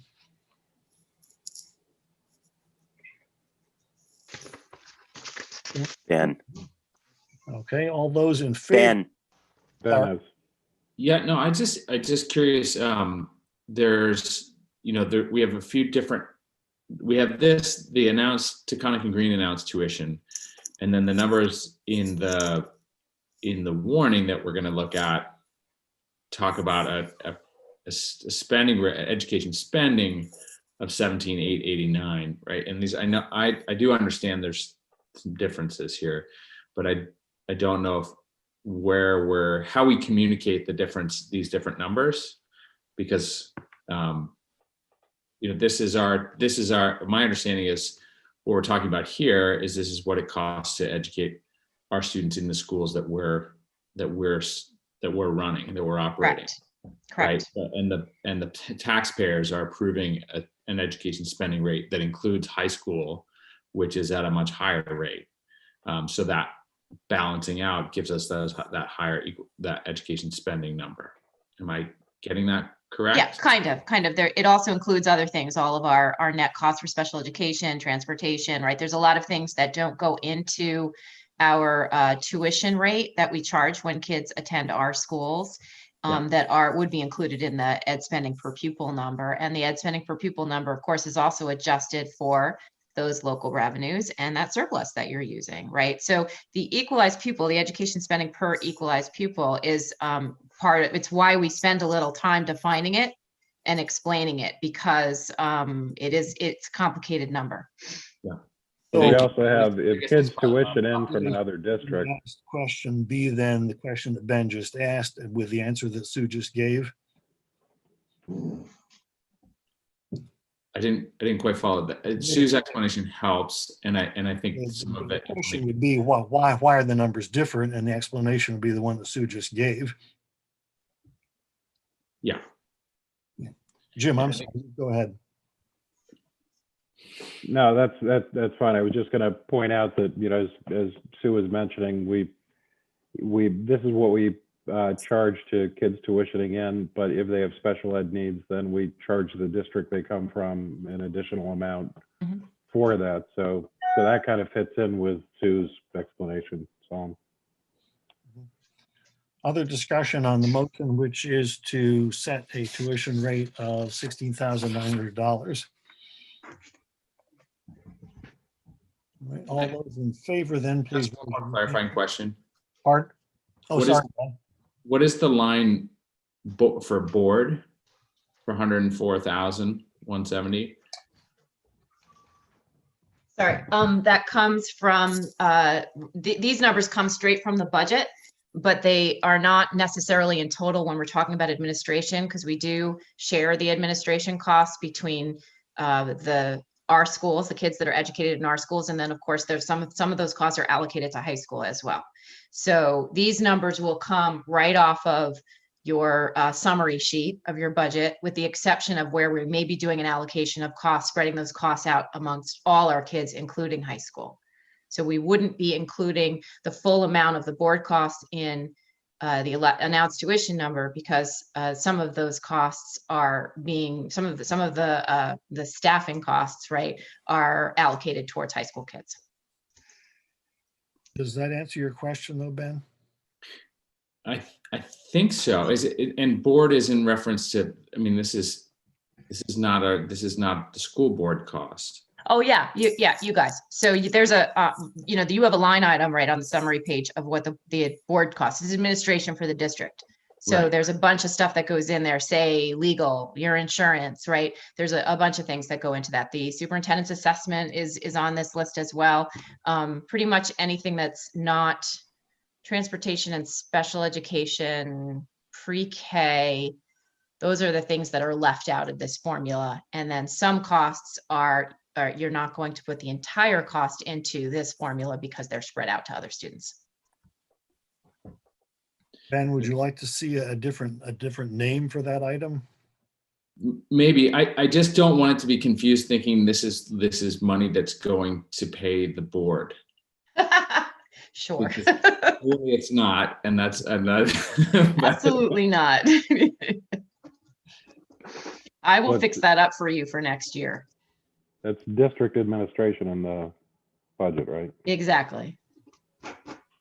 Sometimes these spreadsheets get carried over from year to year to year to year, and I don't always tweak the language everywhere that I should. So I will take care of that, Ben. Yeah, any other discussion before we vote on this? If you have a comment, question, please raise your hand. Not seeing any. All right, so we'll vote then on Dick's motion, which is to announce a tuition rate of $16,900. All those in favor, please raise your hand.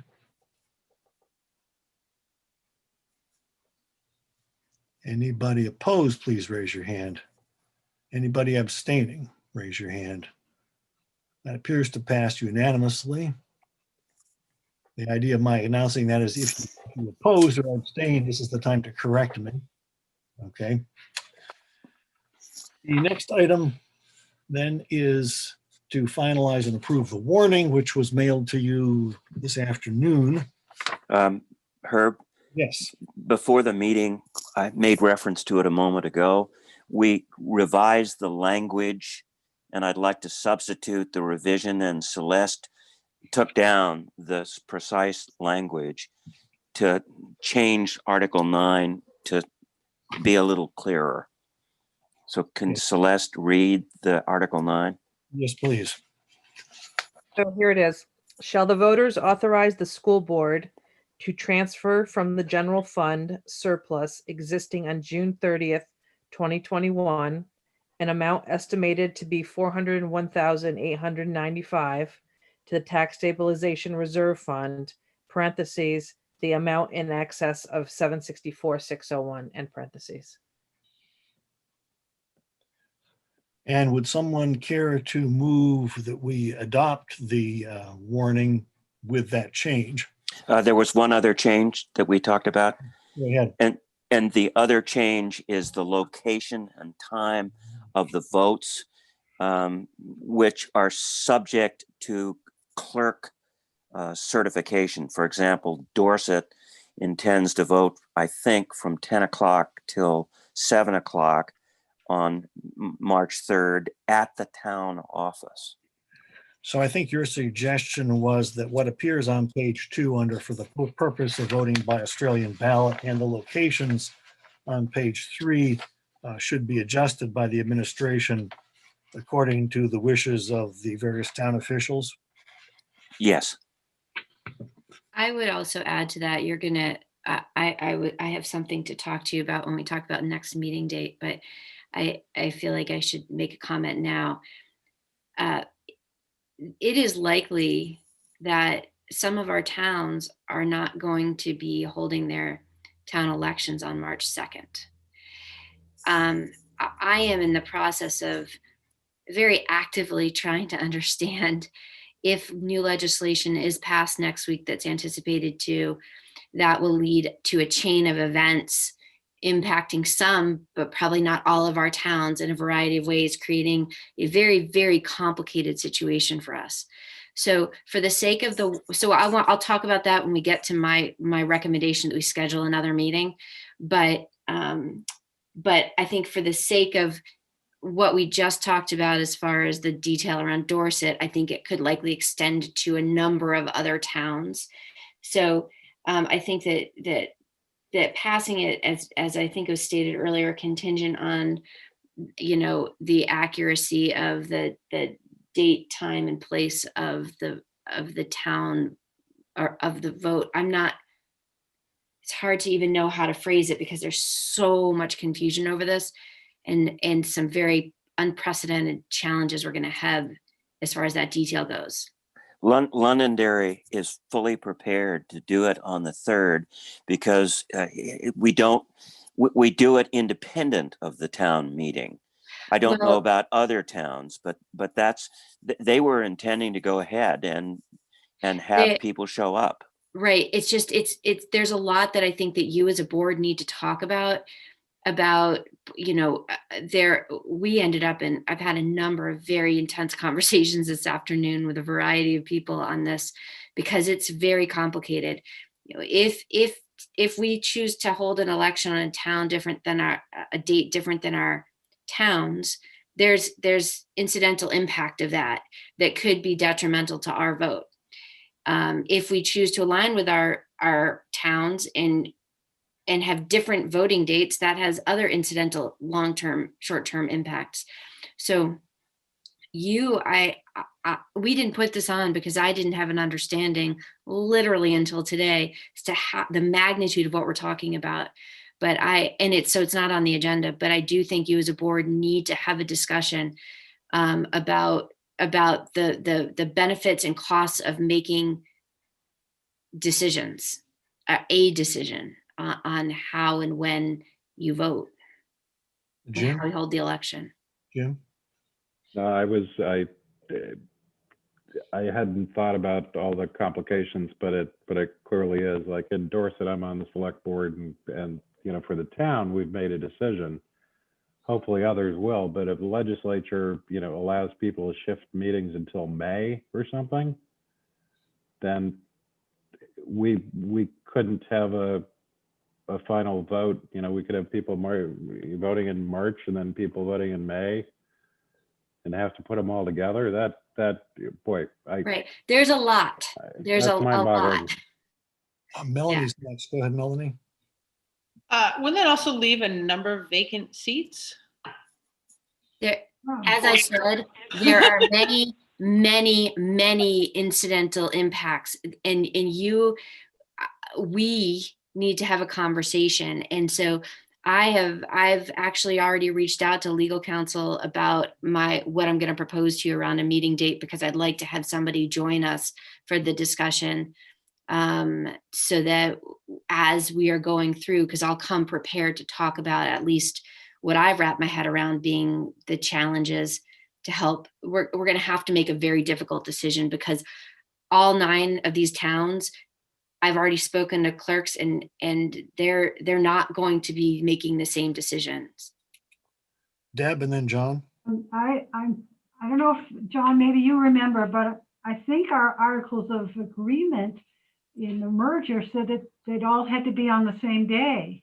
Well, at the same time or whatever. So that's what I have to go back to and look at. And I just didn't have a chance this afternoon with all of the other things to go in and look at the articles of agreement and look at what the town's obligations are to us. So there's work, right? You hear what I'm saying about, like, let's see whether, so I guess I'll just say it now. My proposal to you around the meeting is, we're expecting that the legislature is going to have a vote by the middle of next week. I asked our attorney if we could have a scheduled meeting on the 19th, hoping that it was all completed and signed by the end of next week. And then the first possible date we could meet would be the 19th. She's not available. So I was going to propose to you the 20th. If we decide not to do the 20th, she could have somebody else join us on the 19th from her firm. She wouldn't be there. But this is all brand new. And I want to make sure that we're making the most informed, best decision with all the factors that we need to consider. Mm-hmm. And I felt like having some legal counsel as we're navigating this would be helpful. So that's what my proposal is going to be to you. And I expect us to have a lot more information over the next week. I just took a quick look at the articles of association or merger, and I don't think what Deb mentioned was there, but I haven't read every single word again. John, go ahead. Yeah, I don't remember either. I have to look back, but in the end, this is going to take a lot of coordination with the town clerks, right? This is going to labor intensive for them. And it has been the past few years, ever since the merger itself. We've been asking more of the town clerks, and I wonder if there's some way. We're asking more to put in more hours. Is there some way?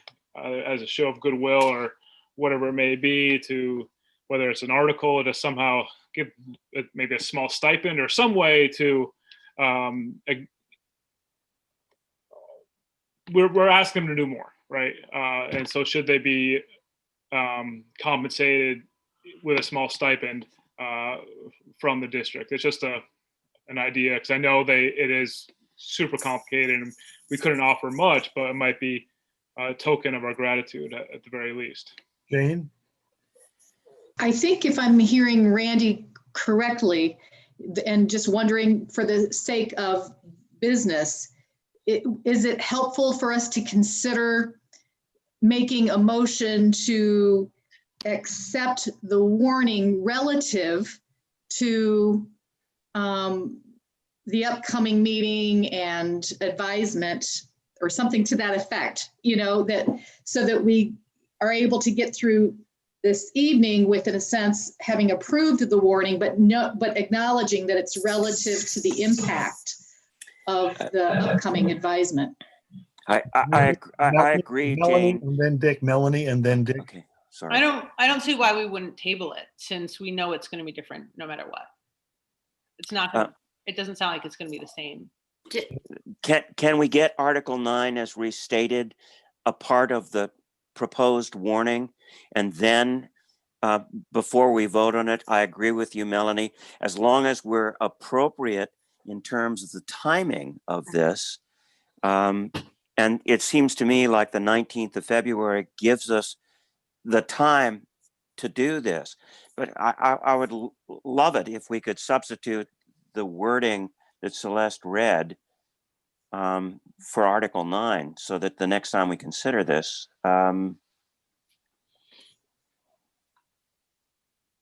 Yeah, go ahead, Sue, because I'm not sure about the timing. I think the warning we need to have ready for print.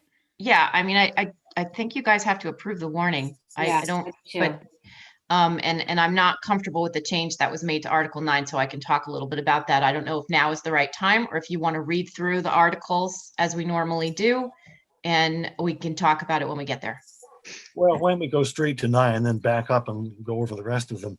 Okay, so the what you're asking the voters to do is transfer an amount of money, and we're titling that amount of money as the general fund existing surplus on June 30, 21. And so the general fund, the way this is worded right now, the general fund existing surplus on June 30, 2021 is not an amount estimated to be $401,000. So you can't say it like that. It would be it's the 401 and the 764. That's the amount, which is why we say in excess of 764. The alternative, if you'd like it to be less confusing, but I don't know if this is less confusing, so you tell me, is we can just leave the 764 out of the mix completely, because technically you are assigning that money to FY22. All right, so when I report this, say for audit purposes, when we prepare our financial statements, that 764 will be assigned and it's not available for use in any other capacity. And we can instead change the language to say, shall the voters authorize the school board to transfer from the unassigned general fund surplus existing on June 30th, 2021, an amount estimated to be $401,000 to the tax stabilization reserve fund. So if we throw the word unassigned in there, you can take the 764 out of the mix, and this will tie out to what we present on the fund balance page for taxpayers, so it will be easy to see. But I don't know if the word unassigned then will cause more confusion as to what does that mean. It's an accounting term, basically. It means just what it says. It's unassigned. We haven't assigned it anywhere. And now you're asking the voters to assign it. They will actually commit those funds, because you'll be transferring them to tax stabilization if they approve it. That sounds good. I confess, I thought I understood it, and now I don't understand it at all. Sorry. Do you want me to start over? Well, let's hear from other folks first. Yeah. Hopefully somebody's better can explain it to me anyway. It might help if we look at the packet page for the fund balance. Let's do that, and I want to hear from Lee.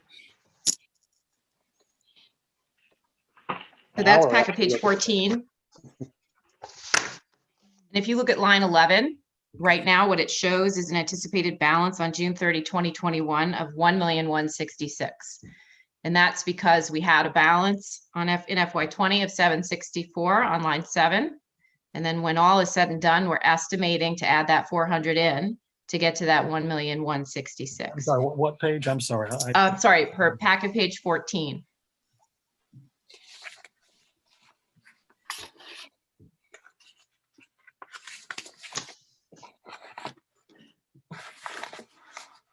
So where is the 401,000 coming from again? It's the difference between the 1166 and the 764. Mhm. And so once we use that 764, you guys are basically with what you've decided tonight, you have assigned that 764 to FY22.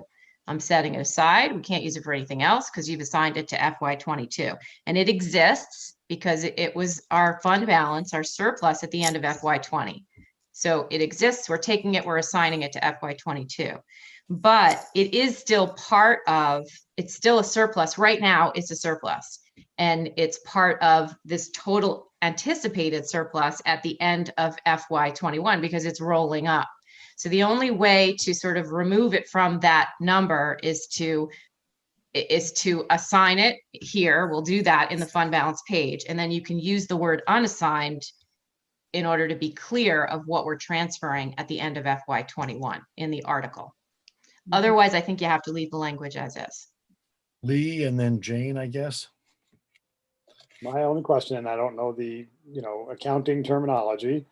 So that's where you come in here, Sue, but could we somehow use that unassigned thing and say that we are going to assign that 401,000, et cetera, to the tax stabilization reserve fund? You don't have to say it because that's exactly what the question is asking. And you're actually terminology wise, you're actually committing. And assigned in the same text, and people may look at that and go, oh, okay, I get it.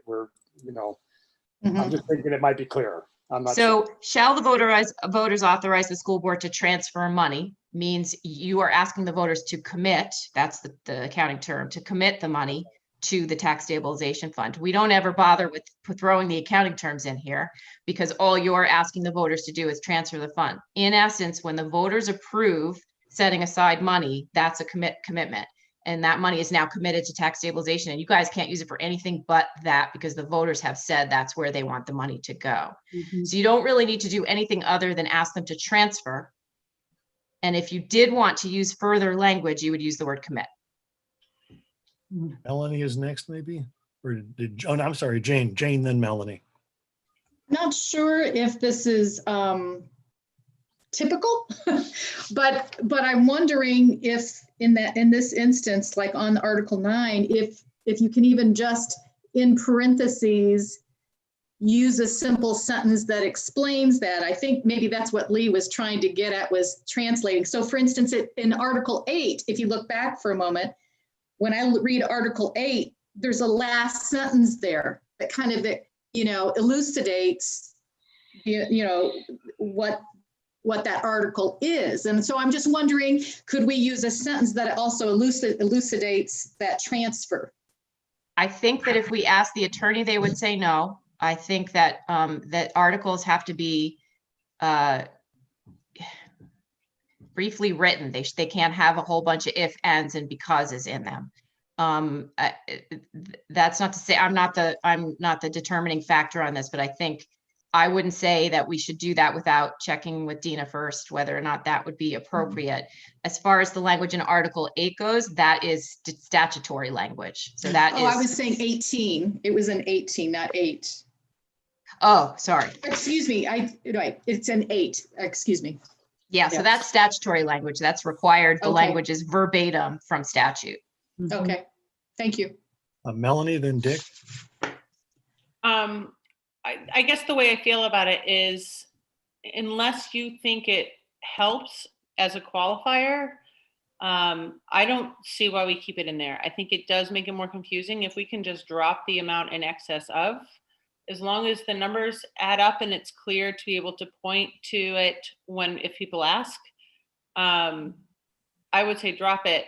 However, I don't write in lawyer, so I don't know that that's appropriate. I can speak in my layman's terms. Taking that out, I can understand what the question is. Dick, and I think Randy wants to say something. Basically, as we just were told, we just voted because of the proposed budget to transfer and obligate the $764,000 plus dollars. So my suggestion, as along with Melanie's, why not just eliminate the amount in excess of 764,601, because as of June 30th, that won't be included, if I understood you correctly, as a surplus because it's been assigned. It is part of the surplus. it's assigned in the surplus, but it's still part of the surplus. And that is why I'm suggesting we throw the word unassigned in front of general fund surplus so that it's clear. And then we can throw out the 764 because you're being very clear about what part of the surplus you want to transfer. In other words, you're not asking the voters to transfer the general fund surplus. You're asking them to transfer the unassigned general fund surplus. Mhm. Okay, Randy, and then Jim, and then Ben. Yeah, I agree. I guess I am not an expert on this. As you know, this is my first time going through this, but I'm curious, Sue, if we even need to have in there the amount estimated. I mean, can we simplify it even further and just basically say we're going to put the surplus into tax stabilization? We would It has to still be unassigned. we would still want to say unassigned, I know, correct? I agree. I know. Yep. I was sort of And just pulling out all yes, my- we could historically. This is a very common article. We have it all the time, all over the place. We use it. This matter of fact, this exact language came from Sunderland's warning from 3 or 4 years ago, whatever your last warning was. So this is language that we've used year after year after year. And the reason I think why the estimated amount is in there is so that it can be clear to the taxpayers what they're voting on. Because without a number, then how do they know what that means? But we say estimated because obviously it's not a real number, right? It's just an estimate. Mhm. Jim, and then Ben. Yeah, I've gotten to like Sue's suggestion of unassigned surplus and giving, the numbers so people can find where it is. I don't think that with this provision, we're going to be able to make it totally user friendly. So I think it's a little bit more important just to make it accurate and then be able to explain to people if they have questions. Ben, did you want to say something? I was just expressing support of Sue's suggestion to eliminate the amount in excess of and include unassigned. John?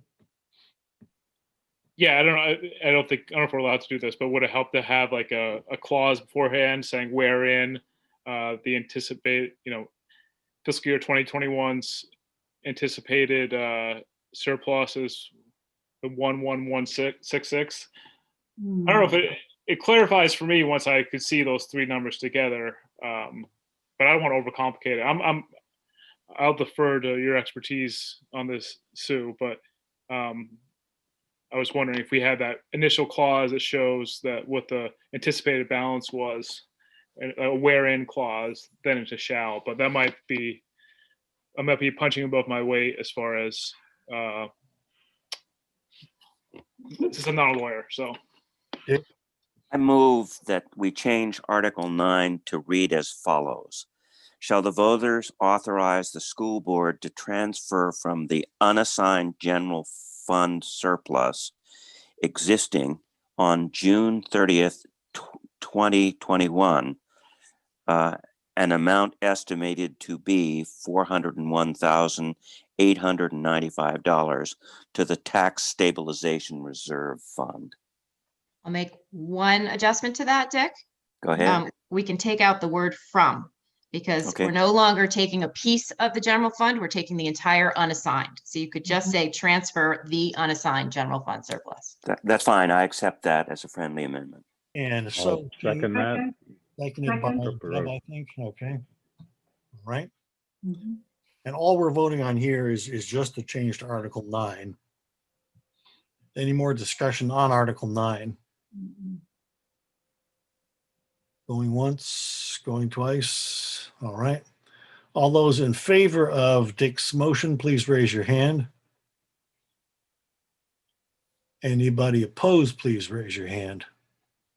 That appears, anybody abstaining?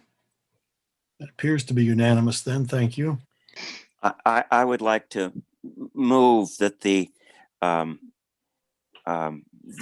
page 3 place and time be restated to be as negotiated with the clerks. There's a second to that.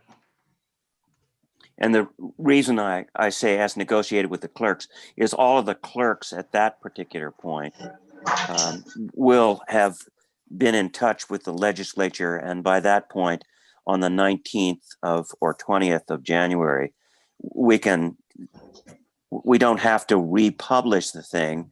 You can find out from the clerks where it is. And then the time is subject to the state legislature, and that's not yet been determined. So it doesn't need to be necessarily on the warning, I don't think. All right. Everybody clear what Dick's motion is? It needs a second, however. Seconded by David. Okay. Celeste, do we have any overarching motion on the warning, or did nobody ever move that we adopt the warning? No, we were adjusting. Okay. I mean, I thought we were not going to approve the warning until we meet again on January 20th. That's what I thought too. I just wanted to make sure there wasn't another motion out there somewhere. No, I was just changing. Yep. But the other thing is we need to be in a timely manner. And if the 19th is beyond a vote that may take place for some towns on the 3rd, then we're out of compliance. And I don't know what that date is. Right. Didn't Sue just say that we basically have to approve it? So we aren't actually going to print until probably February 1st. So if we do have a meeting on the 20th, we should be able to finalize it and still have it in time for print, unless there's something, Sue, that I'm missing that because of your years of experience with this that I am missing. Now, the warning isn't my general area of expertise, so.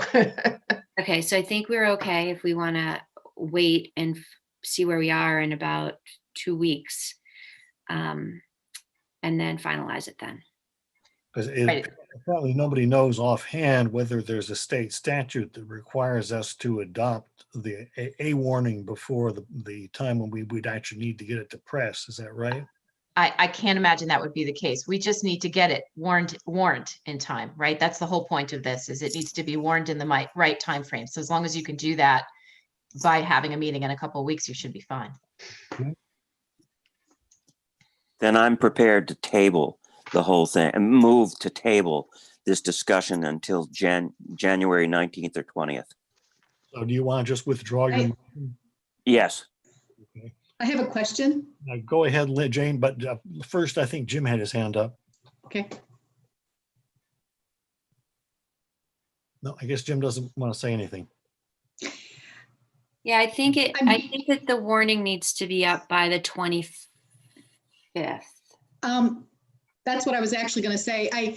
I went and talked to the Peru Select Board. This was about the community engagement. And when we were talking about the Australian ballot and everything, John Murray happened to mention that he thought that there was like a 2-week window that you had to have your warning before. It's between 30 and 40 days before the date of election. Problem is, we don't know entirely what the date's going to be, but by the 25th, we should be fine. So if we do decide to meet on the 20th, we can get this out and get it posted where it needs to be. Okay. In enough time. Yep. It's going to be tight. We're going to have to scramble. We can do it. Yeah, can we just get like a quick thumbs up on to make sure that we're all available so we have a quorum to do that? Good idea. Tuesday is the 19th. Right. So Dina can't join us on the 19th. She can join us on the 20th. If we want to have somebody else come from her firm on the 19th, we can. I just don't know who. I don't know that person, but I'm sure that they're totally fine. It's a good firm, so not concerned. I just don't know who they are. And so does anybody know that they couldn't come on the 19th? I mean, on the 20th, I'm sorry. Is the 20 out for anybody?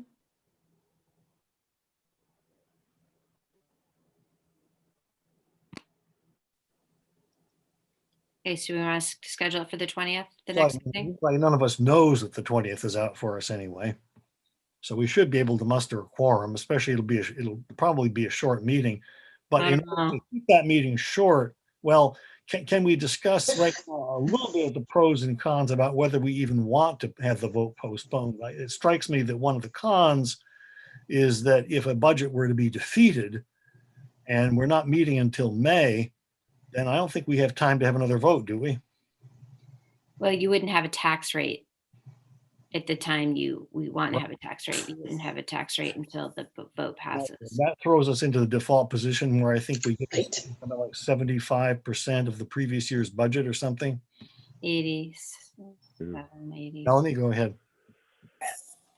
This, I probably don't need to ask this, but just in case, Randy, has she mentioned whether or not this is something they can look over ahead of time so that when we have the meeting, we will have some kind of, pros and cons agenda to look at? Yeah, I will have something to you. Okay. To review ahead of time. So if we're going to meet on the 20th, I will do everything to have as much as I can out on the 15th so that you've got as comprehensive of a list as we can. This is coming to many people's awareness like now, yeah. So we are not the only people in this situation. And so I'm expecting there to be a lot of activity at many levels and trying to figure out we're going to navigate it. Melanie, and then Dick, and then Jim. Just one more question about that. Is it worth, Jane, you said you had a conversation today. Not is it worth it, but is there any reason I shouldn't reach out to the select board and just inquire what their plans are and try to have an open dialogue about this to get some feedback?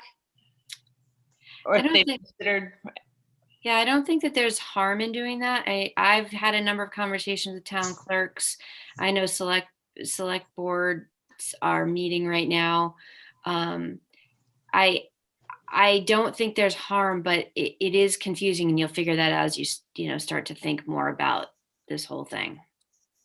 Dick, and then I think just because I'm up for re-election, I think my term expires March 3rd, unless the state legislature, because of the postponement of the votes, etc., allow current serving people to serve until there's another vote.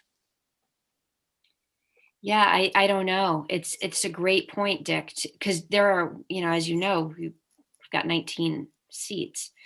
Not all of them are officers like you, but we've got a lot of empty seats. So I guess all we can hope is that if the legislature were to postpone that, because after all, select boards and boards also have seats that are going to be vacant, that they wouldn't neglect to extend the terms if they extended anything. Jim?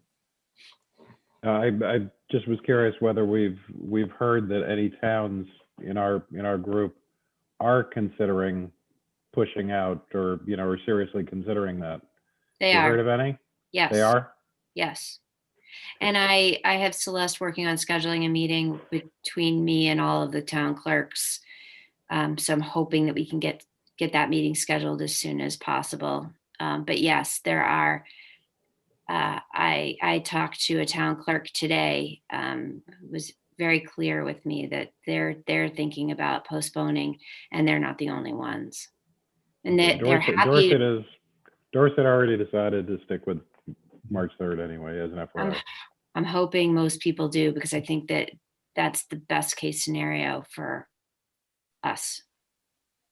Would it be fair to say that all things being equal, we would prefer to stick with the normal March 3rd vote?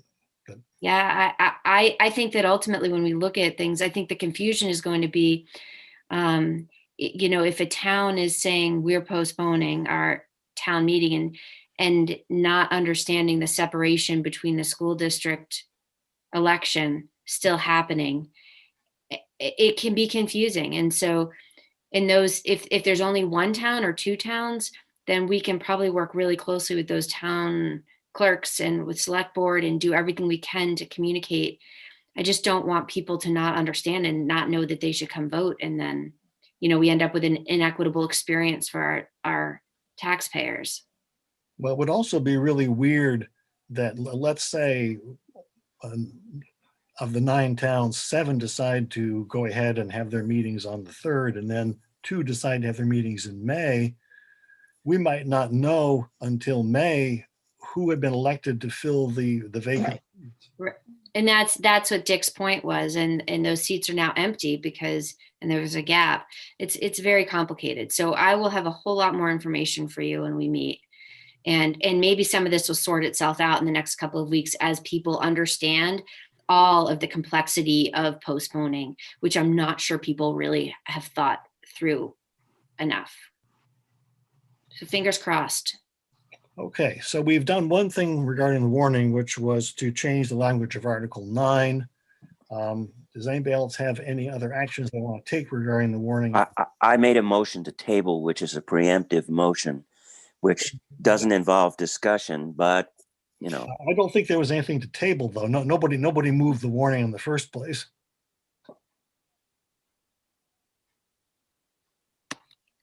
Unless I'm wrong. I'll move the warning. Well, Melanie, why are you moving the warning? If you don't move it, then we don't act on it. Oh, good. Okay, never mind. I thought we had to move it to table it. So No, sorry, no. I take that back. Thank you. Is there any other action anybody wants to take on the warning? I'm not suggesting you should. I'm just asking you whether there is any. Do we need to do anything about that article? No, we can take care of that because by then they'll have decided where the votes and when the vote is going to take place. And then we can do that at that meeting. I just want to make sure we don't forget what we had a hefty discussion. I don't want to have that discussion over again, I guess is my point. It won't be, it'll be corrected when the warning is resubmitted to us. Perfect. Correct. All right. Can we move on to the next item then, which would be the superintendent's report? Randy, anything there you want to particularly call attention to? I don't think so. Okay.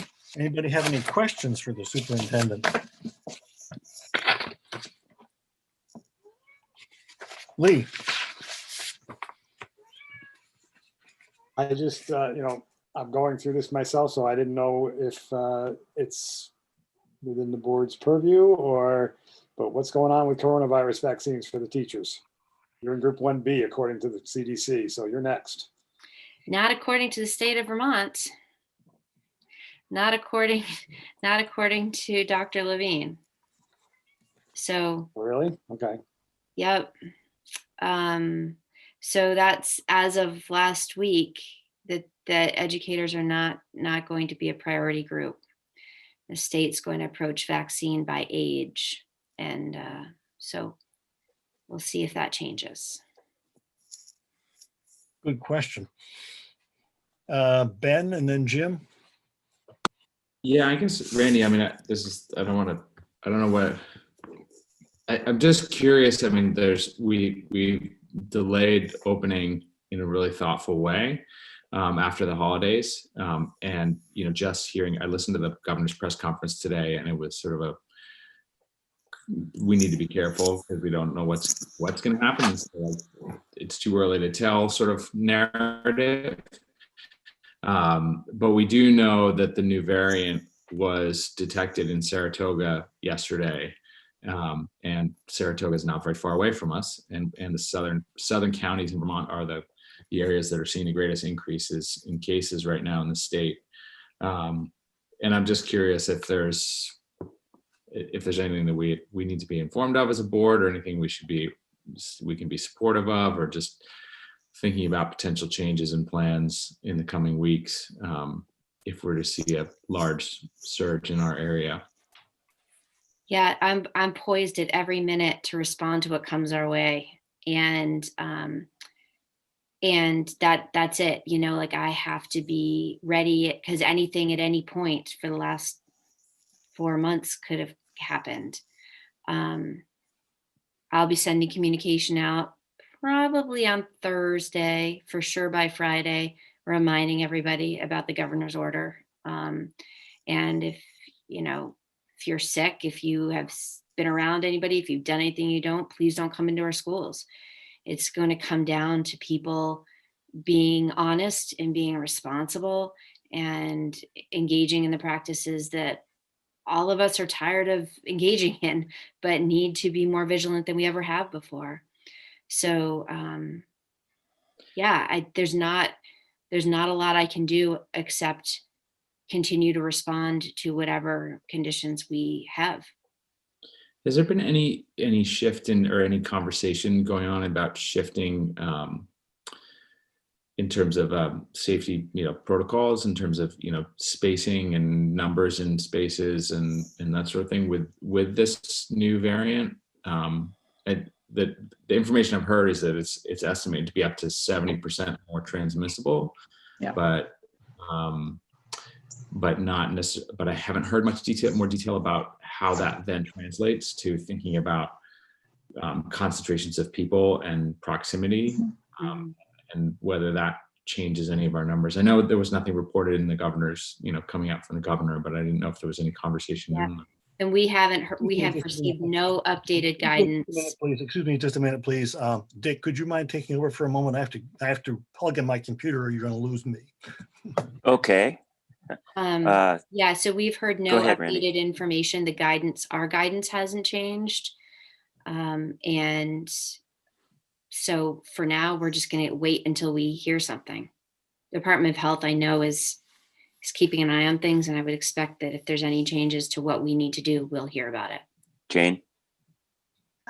I know that, Ben, I know that this was something that really began to concern me too. I actually posed a question to Vermont Digger to try to get on the queue today, because, I understand the rationale on why the vaccines are administered the way they are. But one of the things I'm concerned about, and I'm not trying to be critical of anyone, but to me, it would seem that when you have under the age of 16 does not get the vaccine.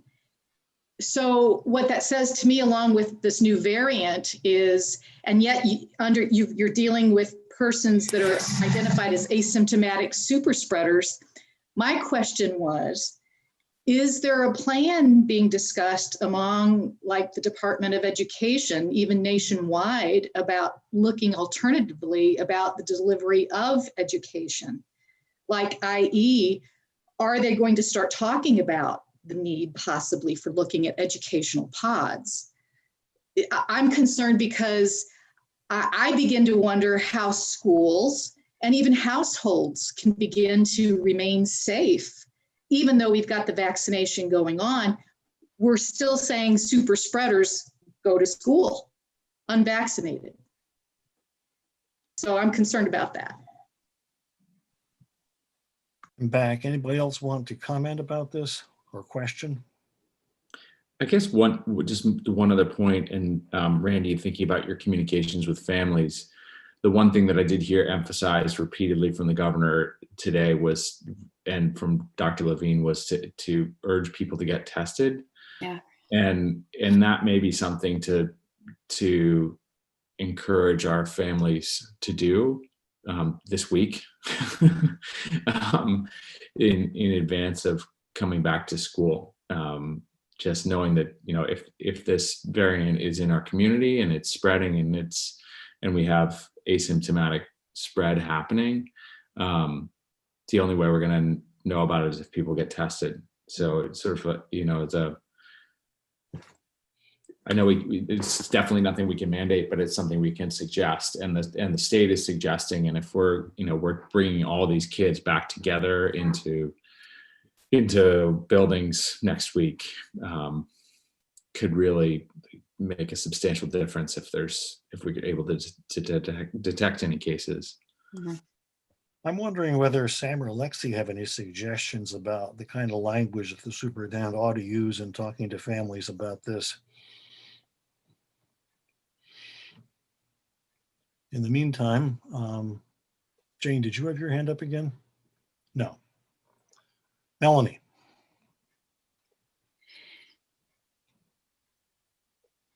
Two screens, moving my mouse. I'll tell you, Ben, I love the idea of more testing. It's not that easy to get tested.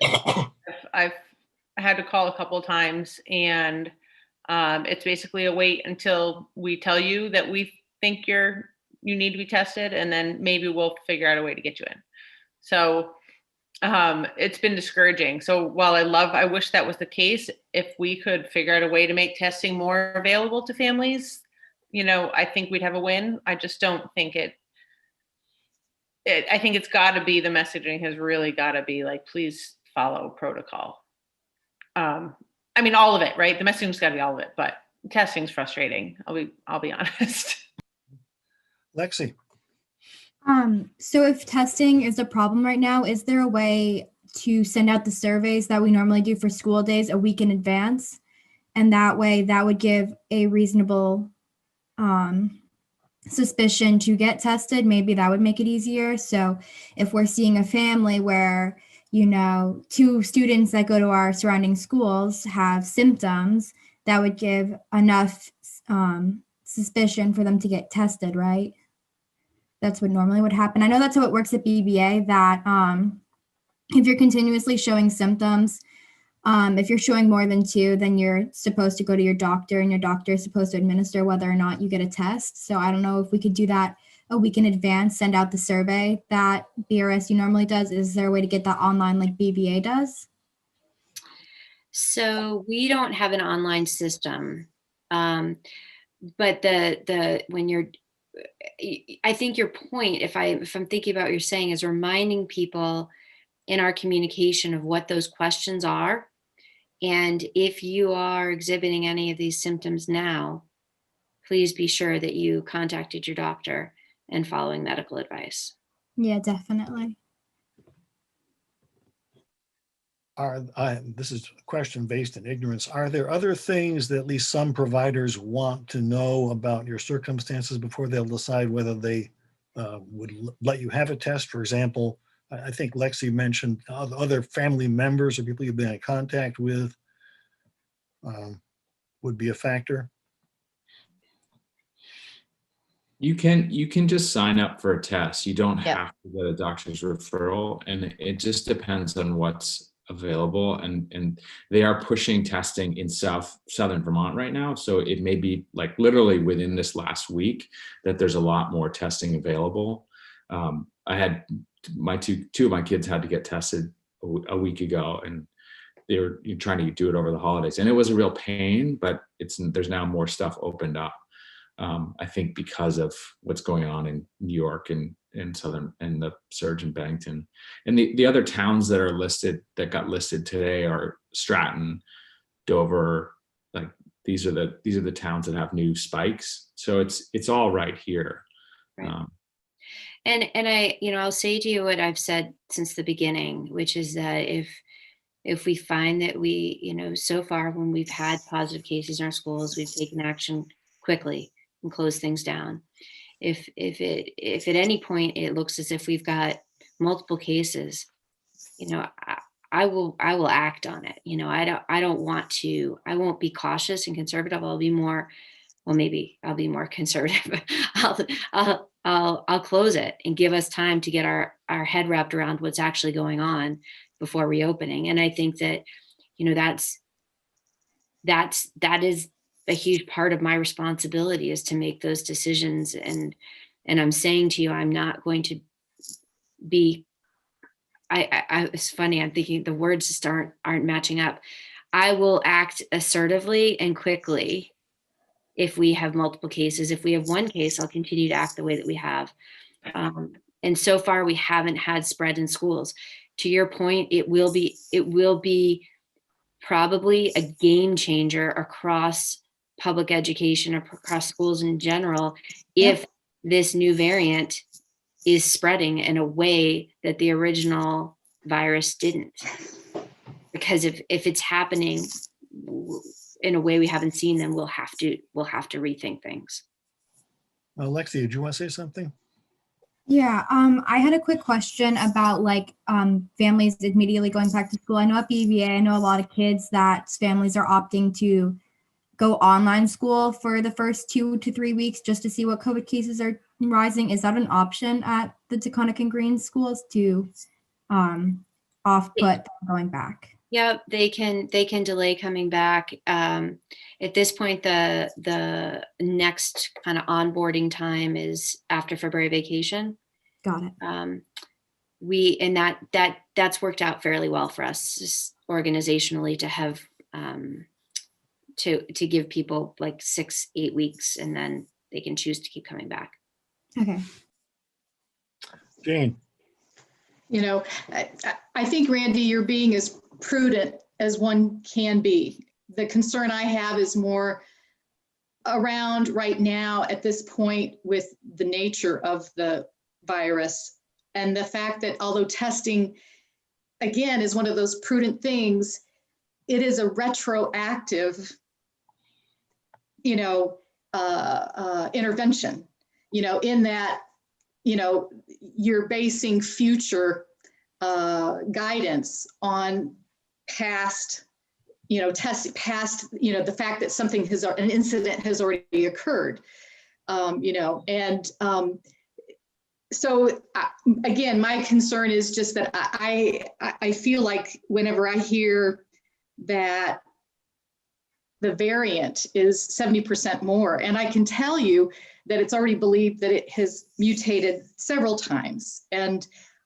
the other thing that's interesting with this that also says something to me in the science world, you know, my husband works with Chroma Technology, and they have now, and they don't need the business, but their business, because they are essential, they make microscopy filters.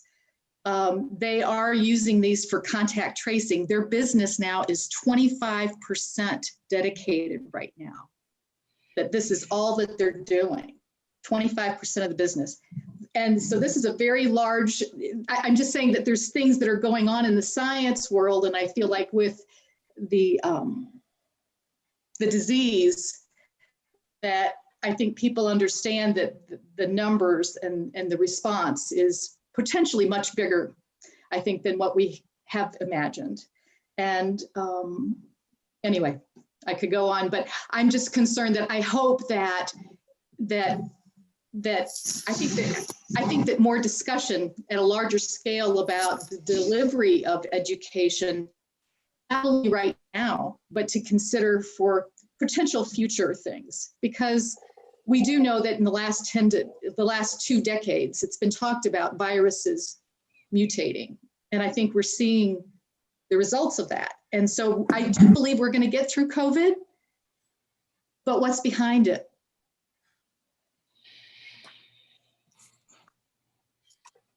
Any other comments on either communication or dealing with the pandemic in our schools? Okay. The next item on the agenda is community engagement, and we'd hoped to set aside half an hour for it, but it is 5 minutes of 9. What's your pleasure on that item? Well, initially we thought that we were going to disseminate the survey next week. That was our first plan. I think Bob would agree we probably need to put that back a little bit now, but we had several questions for all of you that we do need to resolve. So I don't know when we can do that. There is material in the packet. Right. The thing we'd like to, well, I guess I can just tell you briefly what we'd like to do is Melanie wrote this nice script as a prompt for all of us to approach people in our communities to ask for their help in disseminating the survey. What we want each of you to do is to call people that you know in town who are on the select board, who are at the library, who are, I'm on the zoning board of adjustment, don't ask me why, but they will disseminate it. The planning board, anybody you can think of in any town, in your town, and ask them if they will forward this survey to their members and through word of mouth, find as many people in town to respond. The school is going to send it out to parents, but we especially would like to get responses from a diverse group, and that would include people without kids and other people who normally, you know, we might not think to include. So no, the only way it'll get out into each of our towns is if each of us does that. You know, it's not, we're not going to send it out except to the people that you contact. So if we want to reach a lot of people, then we all need to participate and, get as many involved. Melanie, what did you want to say? Go ahead.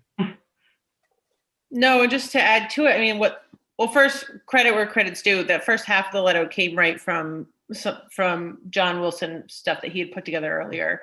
And I just, kind of pulled it together with some questions just so that there's no intimidation factor for any of us when we go to, the select board or the library. We know exactly kind of what the goals are and what we're trying to achieve by working with them.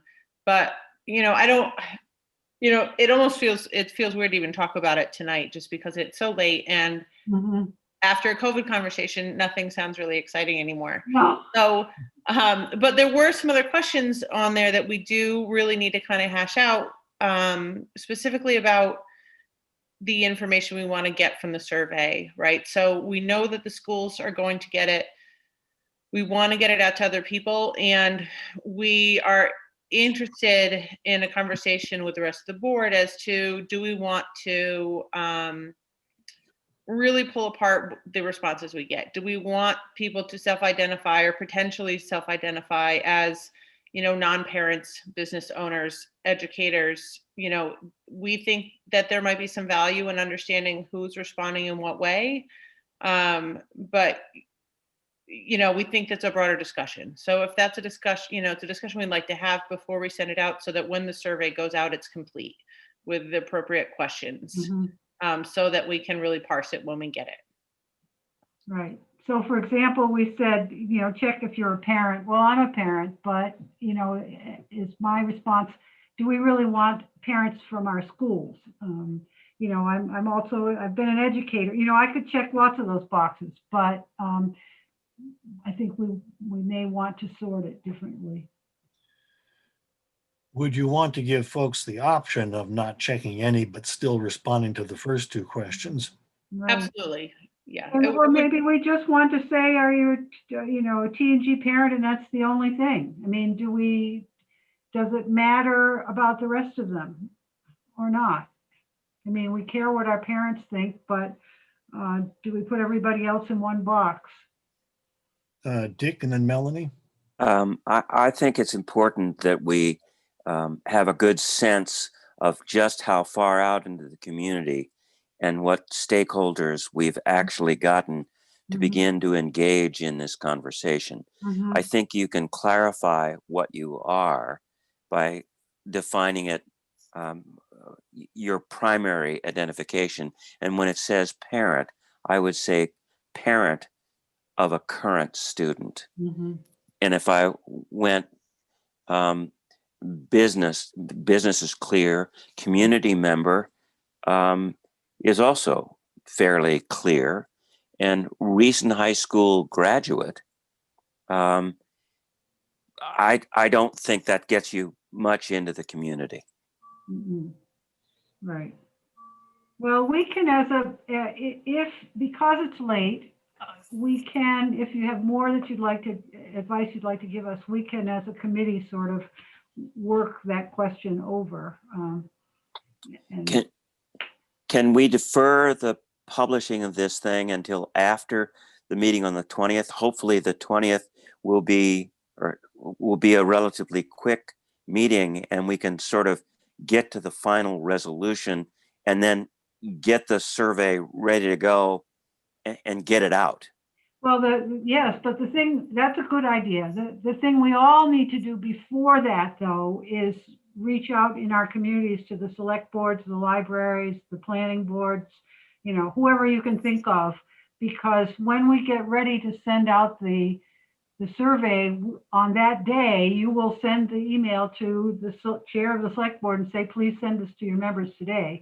I think, Bob, we said we would just have it out for a week or two. It's not going to be out for a long time. So it'll be important that we have all of our target audiences ready to go when we're ready to start. Melanie? Right. Just to add to that, I think to make sure what's understood is that we're trying to front load the community with the information that this is coming. We're hoping to get help in sending it out. So, you know, our first conversation should not be, we're trying to gather information. Here's the link for you to send. The first conversation is, are you interested? You know, would you be willing to help us get this information out? Just, you know, to make sure that's clear. And Alexandria has something to say. Yeah. Was there a form where it was like stated who was going to reach out to who? Was that a thing? Yes. Okay. Yeah, That right. was- And we haven't updated that, but you know, you should add in each person you reach. I've actually found people are pleased to be asked.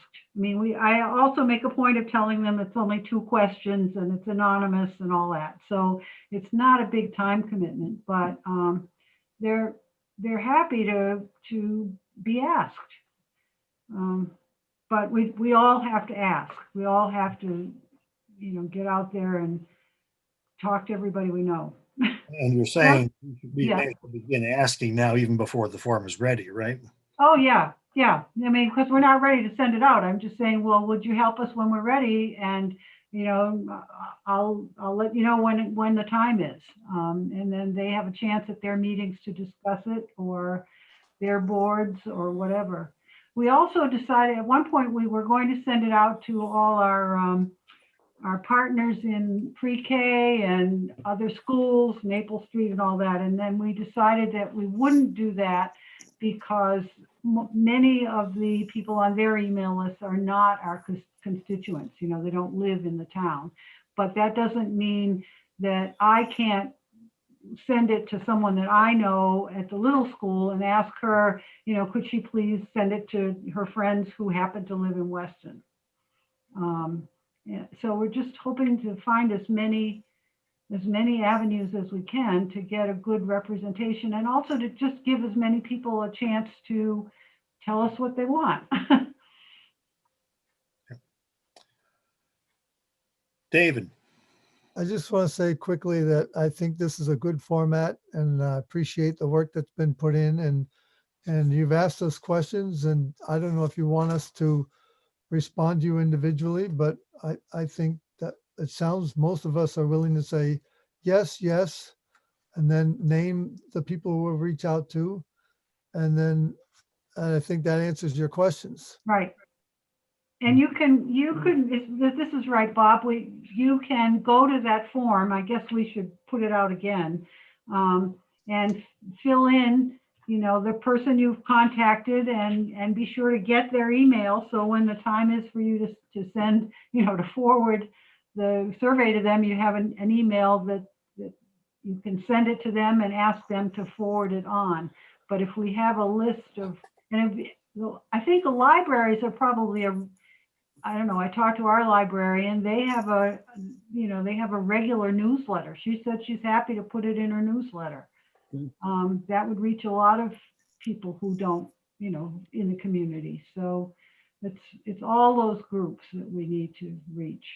To that point, Deb, if people are sending out monthly newsletters, and Bob, maybe you can help us figure this out, maybe not right now, but we might want to make sure if we're only leaving this open 2 weeks, it doesn't go out the last day that we have it open is the first day of somebody's newsletter. Right. I don't know really how to make sure that that works, but maybe it means that we need it open for a month.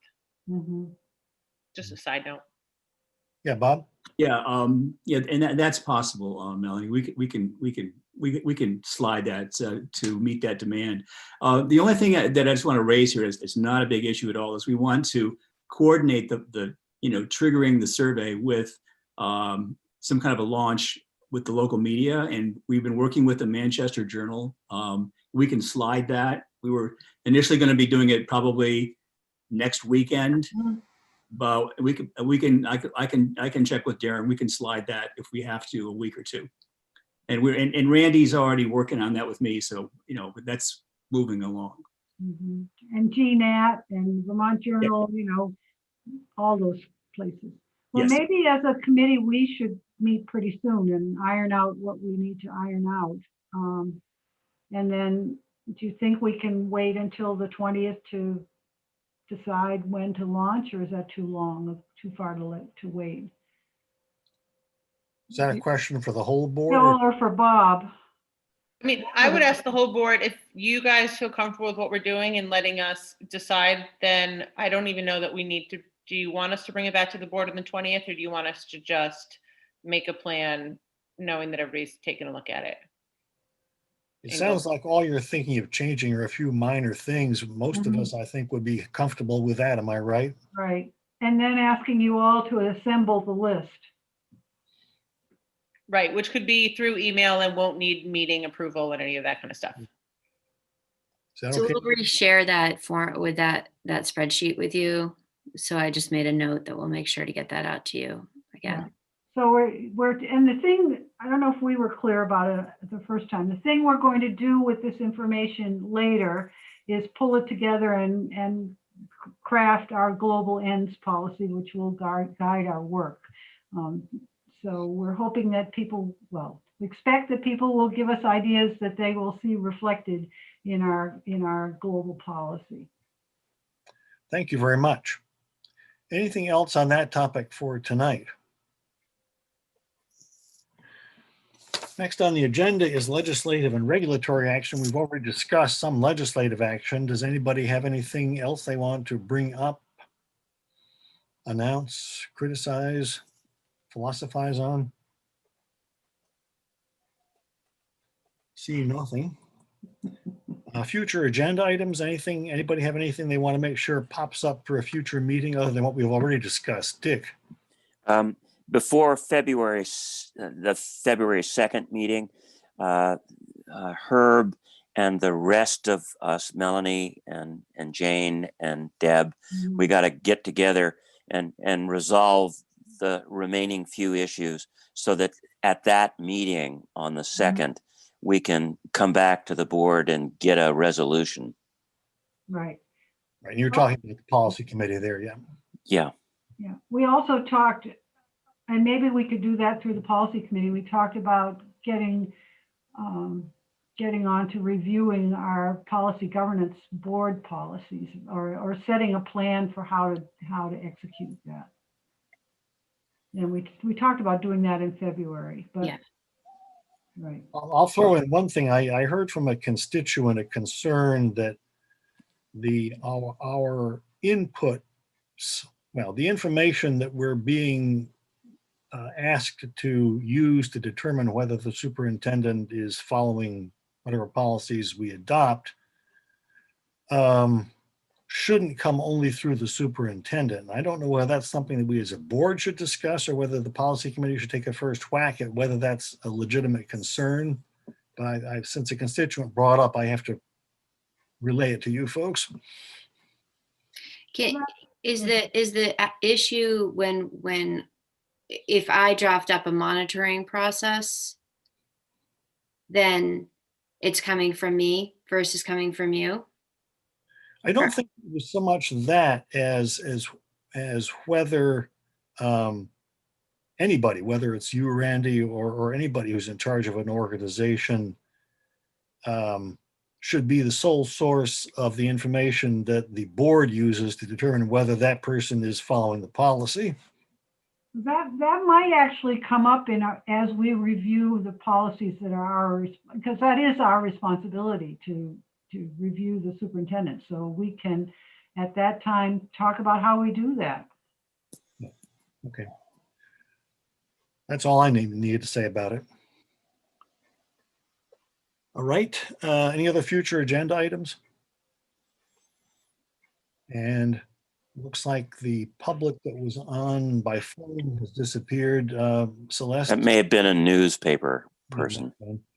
Celeste, is anybody attempting to comment that you know of? No comments on YouTube. Okay. And the norms are page 2 of your packet. Let's just take a moment to read to ourselves what Dick read at the beginning and see whether we've followed them. It seems to me we have, but I'm prejudiced.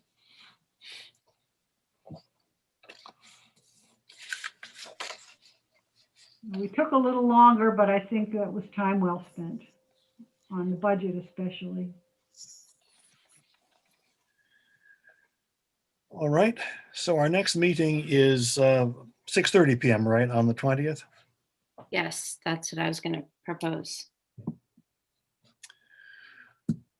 I think all we need is one motion that Dick is pretty good at. Move for adjournment. Okay, is there a second? Second. Moved by Dick, seconded by Deb. All in favor of adjourning, please raise your hand. Anybody opposed, please raise your hand. We are adjourned. Thank you very much.